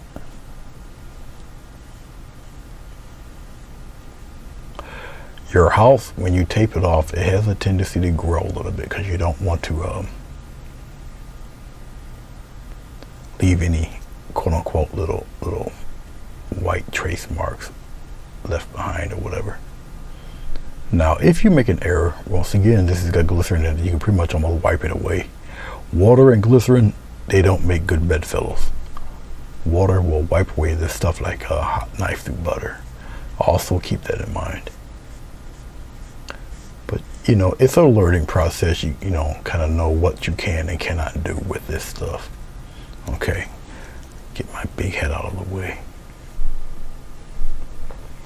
Now, if Sonja's still with us, remember, you're going to put shrubs and stuff in front of this house. You know, and you want to include it into your painting. So if you go a little bit down below here, it doesn't matter. It's going to be covered up with a bush anyway. Okay.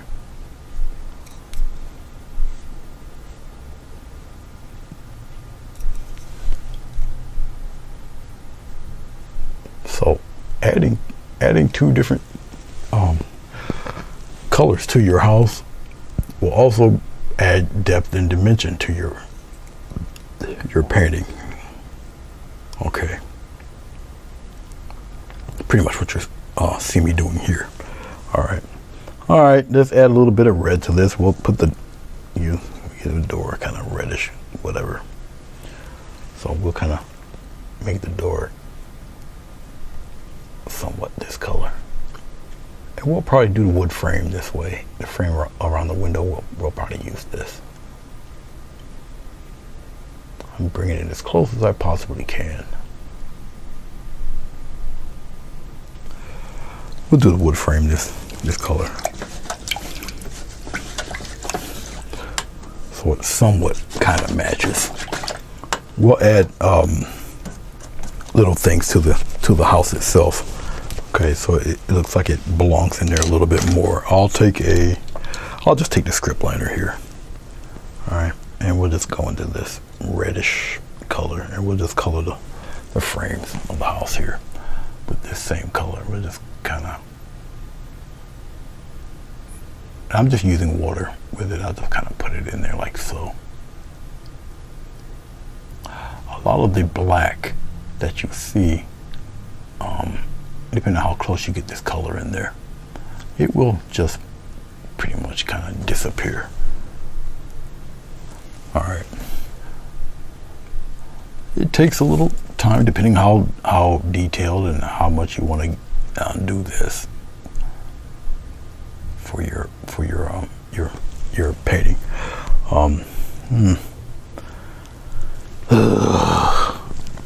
You know, you think you have enough of one color, you don't.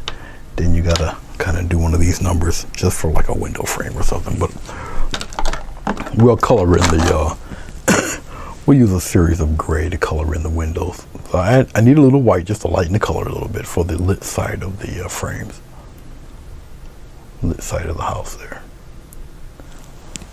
Well, we'll see how this does. We'll start here. Yeah, I guess that'll do. It'll work, more or less. More or less it'll work. Hopefully I just got enough of it. I should have enough to do this. The paint's a little thicker. All right. I just didn't add any water or anything to it. So I'm just twirling my brush around, just getting the paint, just putting it on there.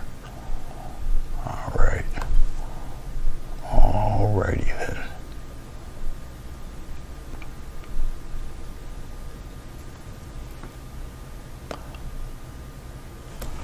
Yeah, let's get a little bit of water. Once again, it's the advantage of using thicker paint. I'm not using the water enough to where it's going to be transparent. And remember, acrylic paint dries a little flat. All right. So if I do it in a way to where maybe the frames look a little bit too close to the actual color of the house, it will probably darken up on us here.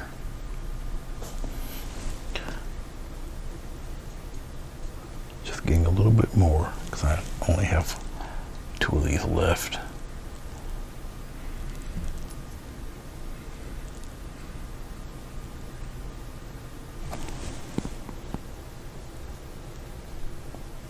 The fish painting, once again, I might have to wait until Wednesday to continue on that guy because of the amount of glycerin I use, and it's a much larger painting. And what I have to do with it will incorporate that glycerin to be dry. So I can't really do too much more until that glycerin dries. But I'm pretty sure the whole thing will be done by the time Christmas comes. Okay, so I'll take a little bit of white on this brush and we'll just kind of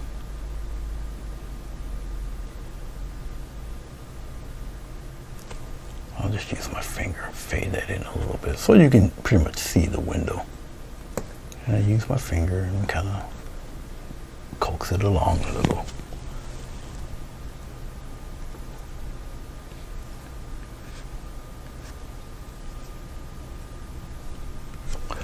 Let's use a little bit of blue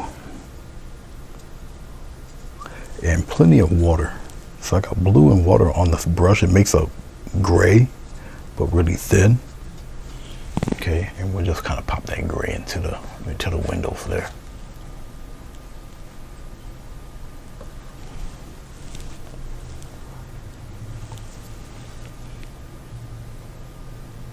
Just like that. So now we got some kind of color.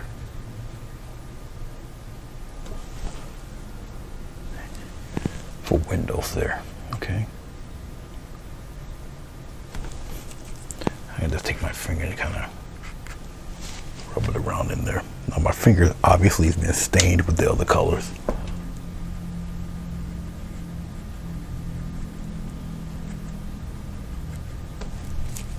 That's all right. Side-eyed. Actually, let's water that down a little bit more to make it a little bit lighter. I use my finger that has not been stained with color. How about that? Should have thought about that the first time, clown. Oops.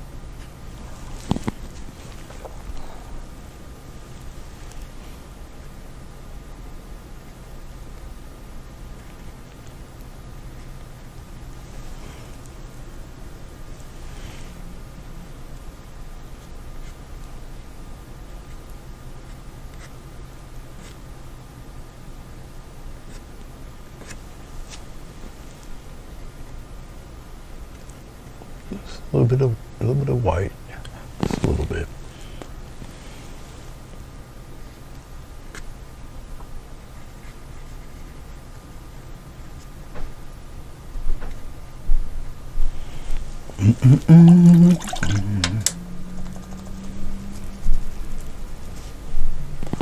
A worn path outside the front door.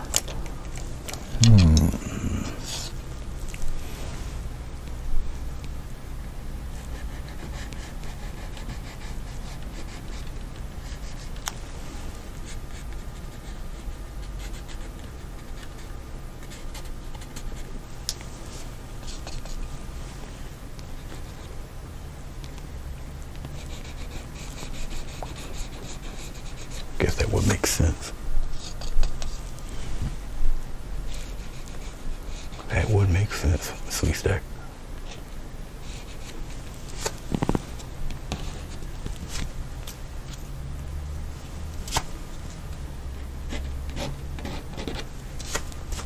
That would make sense.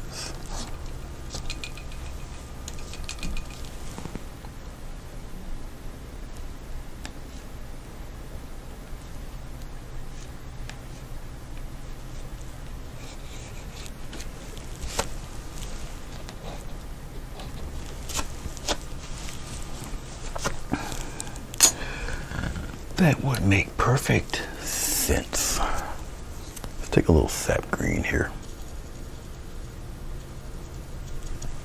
That would make perfect sense.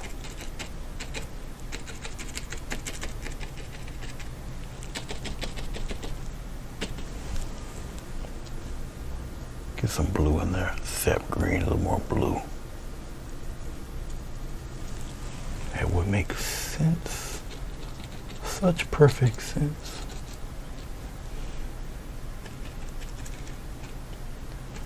Mm-hmm. Mm-hmm.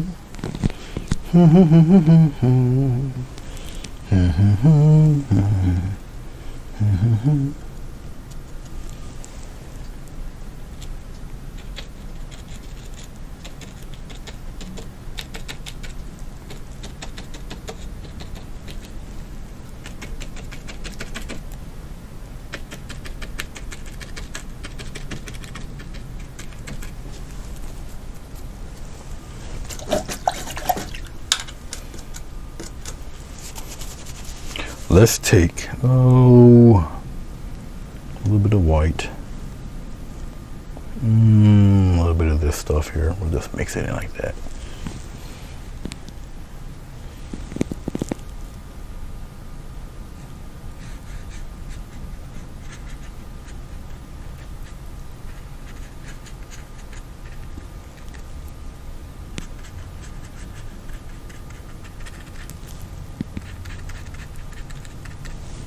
A little more white.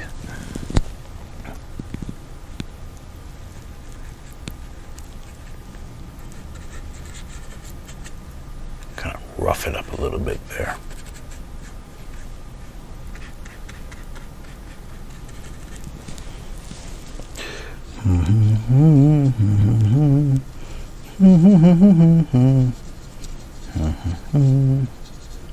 You can only hum so much of it before you get sued. All right, under here, right underneath, little dark there.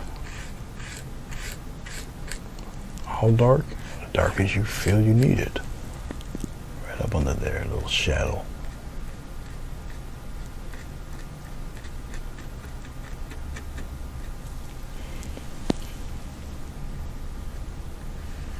Soften that shadow a little bit on the edge there. Okay. But you see how it starts there?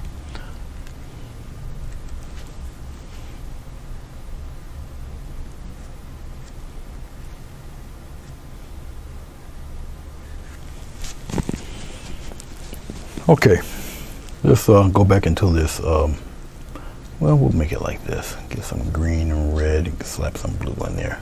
Something fairly dark, just like this. And we'll start putting little bushies in here. A little heavy down below, but you know, you tap in some little love right up in there. Bring it past the window a little bit there, like that. We'll make it kind of come out here a little. Okay, we'll have a little something right up in here, just like that. You see that? You see how you incorporate this building into the rest of the scenery here? All right.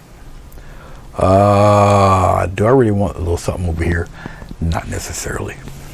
Let's get a little bit of red onto my brush already. Rub that red into the blue and into the other color, and we'll kind of take this and we'll kind of go down with it like that and add some interesting stuff happening over here with this. Right, use your finger, blend it in there. This is a well-used home or cabin or whatever you want to call it, dwelling. Okay. You got to make it look like it's been there for a minute. All right, I'll come up in here, add a little bit of, well, I'll do it this way. I'll just add a little bit of angled shadow and just bring it downward, smooth it out like so. Okay. Okay, pop out, make a phone call, Sugar Plum. All right, let's see how we're looking here.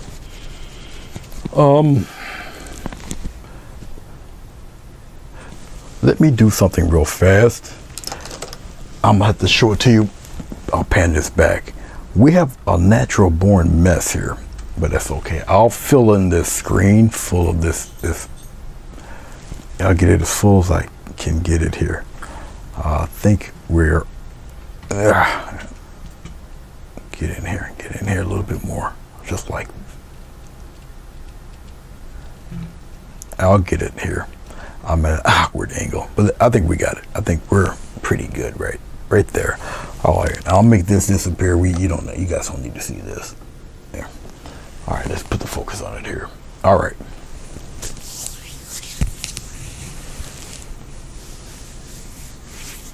Alrighty.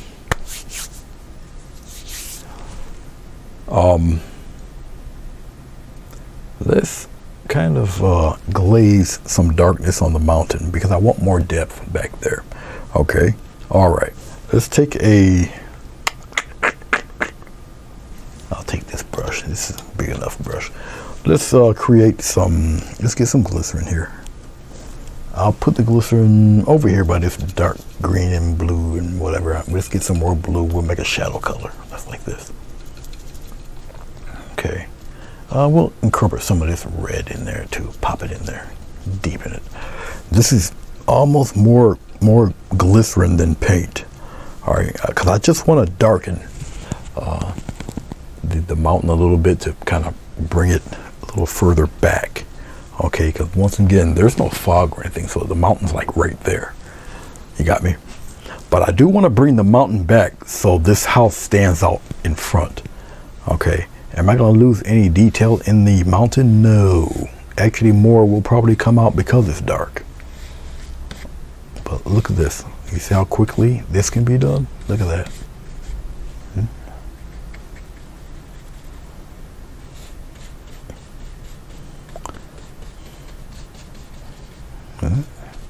See that? When I do this, the houses will stand out. The trees will stand out a little more. Look at that. Now your house is out there. Okay. You see that? Let's say I want the second mountain in shadow. No problem. Put it in shadow, but you don't have to have the third one in shadow. Let the sun hit that one.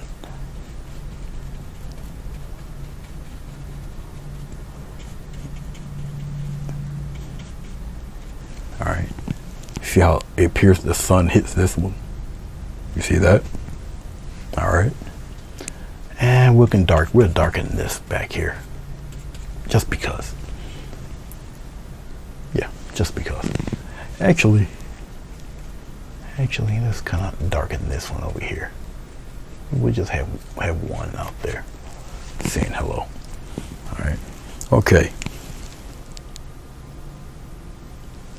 So, house in front. We'll take some more of this dark because now I'm getting nitpicky, and we'll kind of really accentuate some of this dark half there. And put it right over the door too, just like that. Actually, because it is the dark part, I can actually kind of darken that window too, just like that. See? You see how you got two different halves now? All right. You follow me? Okay. All right, let's highlight these guys. These guys are on the lit side, right? Sure. See, as you narrow things down and you come towards an end of your painting, you get more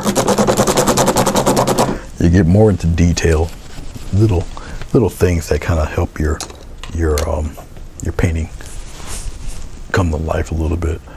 I don't have much of green. I'm taking a little bitty bit of something here to make a yellow. Oh, is that green? Nope, it dried up there too. Oh boy, this is so sad. Last bit of the painting and you have, well, maybe, I might have spoke too soon. Hold on. Do I have a little bit of blue there? Oh no, it wasn't blue I needed, it was yellow. No yellow. Just one little bit of green to bring this thing on home. And of course, I have no yellow. It's okay. It's okay. It's okay, but get a little bit of brightness here. All right, so we'll take this little brush and we'll just kind of tap in a few bits of love. Now when you do stuff like this, don't forget that, to keep some of those darks going in there. Okay, like that. And we'll pop a few in here. Don't forget to let those darks stay in there. All right. All right, I do believe that should be more or less about the size of it there. Okay, all right.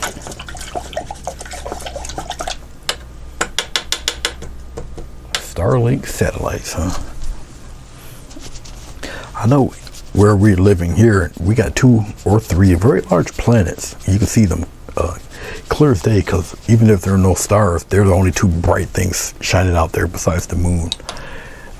If you got a real good telescope, you probably get like perfect photos of them, because they're actually that large and that bright. So it looks pretty cool. All right, let me get a script liner. Where are you? Come here. You know, I have about 4 or 5 script liners. I always tend to use the same one script liner because, I don't know, it's like an old friend, I guess. Until this thing like leans extremely towards the right and got hairs all over the place, I'll just keep using it. I'm accustomed to using it. All right, well, put my signature right here.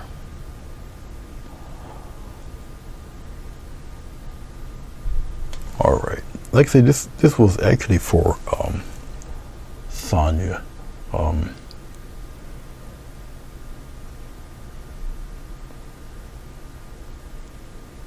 Can't believe it's December, man. Incredible. And these paintings are for sale. All you gotta do really is message me or whatnot. I think that's it. Just peel the tape off this thing. Let's see what we got here.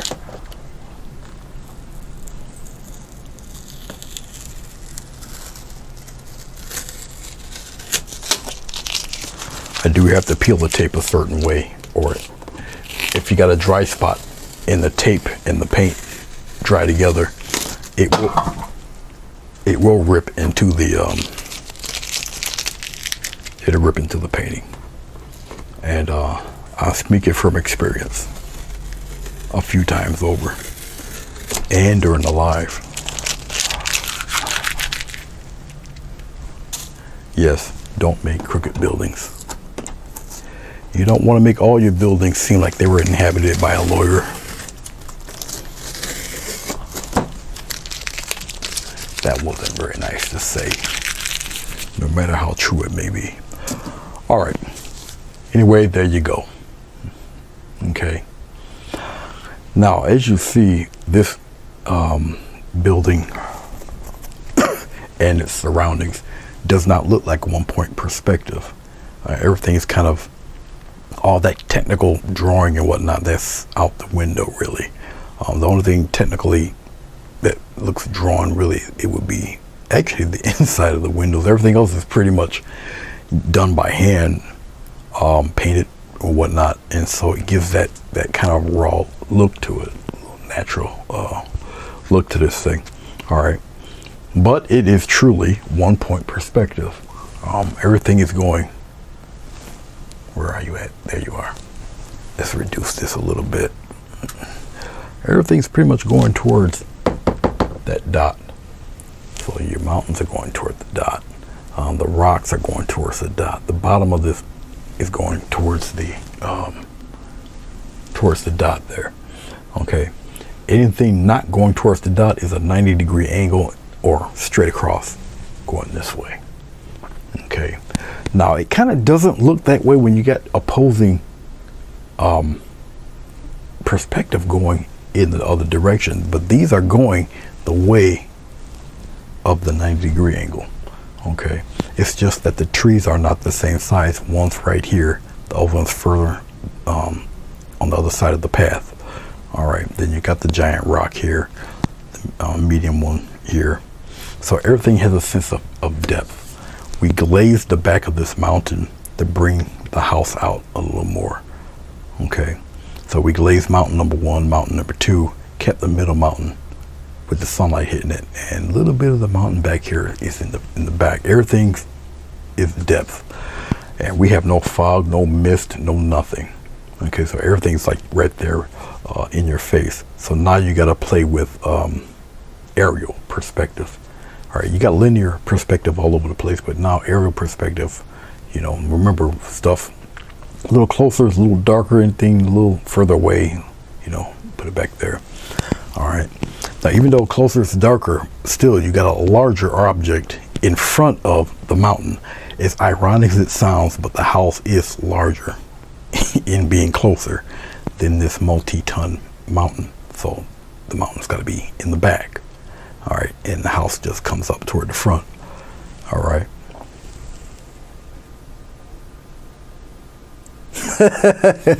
No, travel dreamer. Oh man, that's funny. But there you go, Sonja. There you have it. Okay, the whole kit and caboodle. Oh well, I bring this past the 2-hour mark, but with me running my mouth and actually I started this right from a pencil drawing right to the finished thing, so I guess I'm justified in the 2-hour length, I suppose. But I hope this helps you out, and I pretty much did it in the same perspective as you did. It was pretty much a 1-point perspective. Okay, it's just I just have the house over here instead of over on this side. Okay, so everything's pretty much aimed toward the right, and even though you don't really see the horizon line, but the horizon line is really here. All right, we got a hill here, but your horizon line is really the top of that door. Okay, that's where your horizon line is. That's where your eye naturally goes.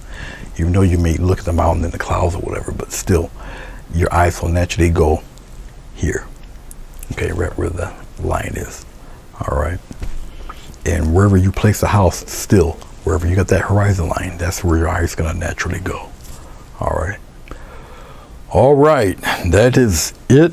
Let me see, she done split and I could have had her get a meal. Oh well. Okay, I'm done.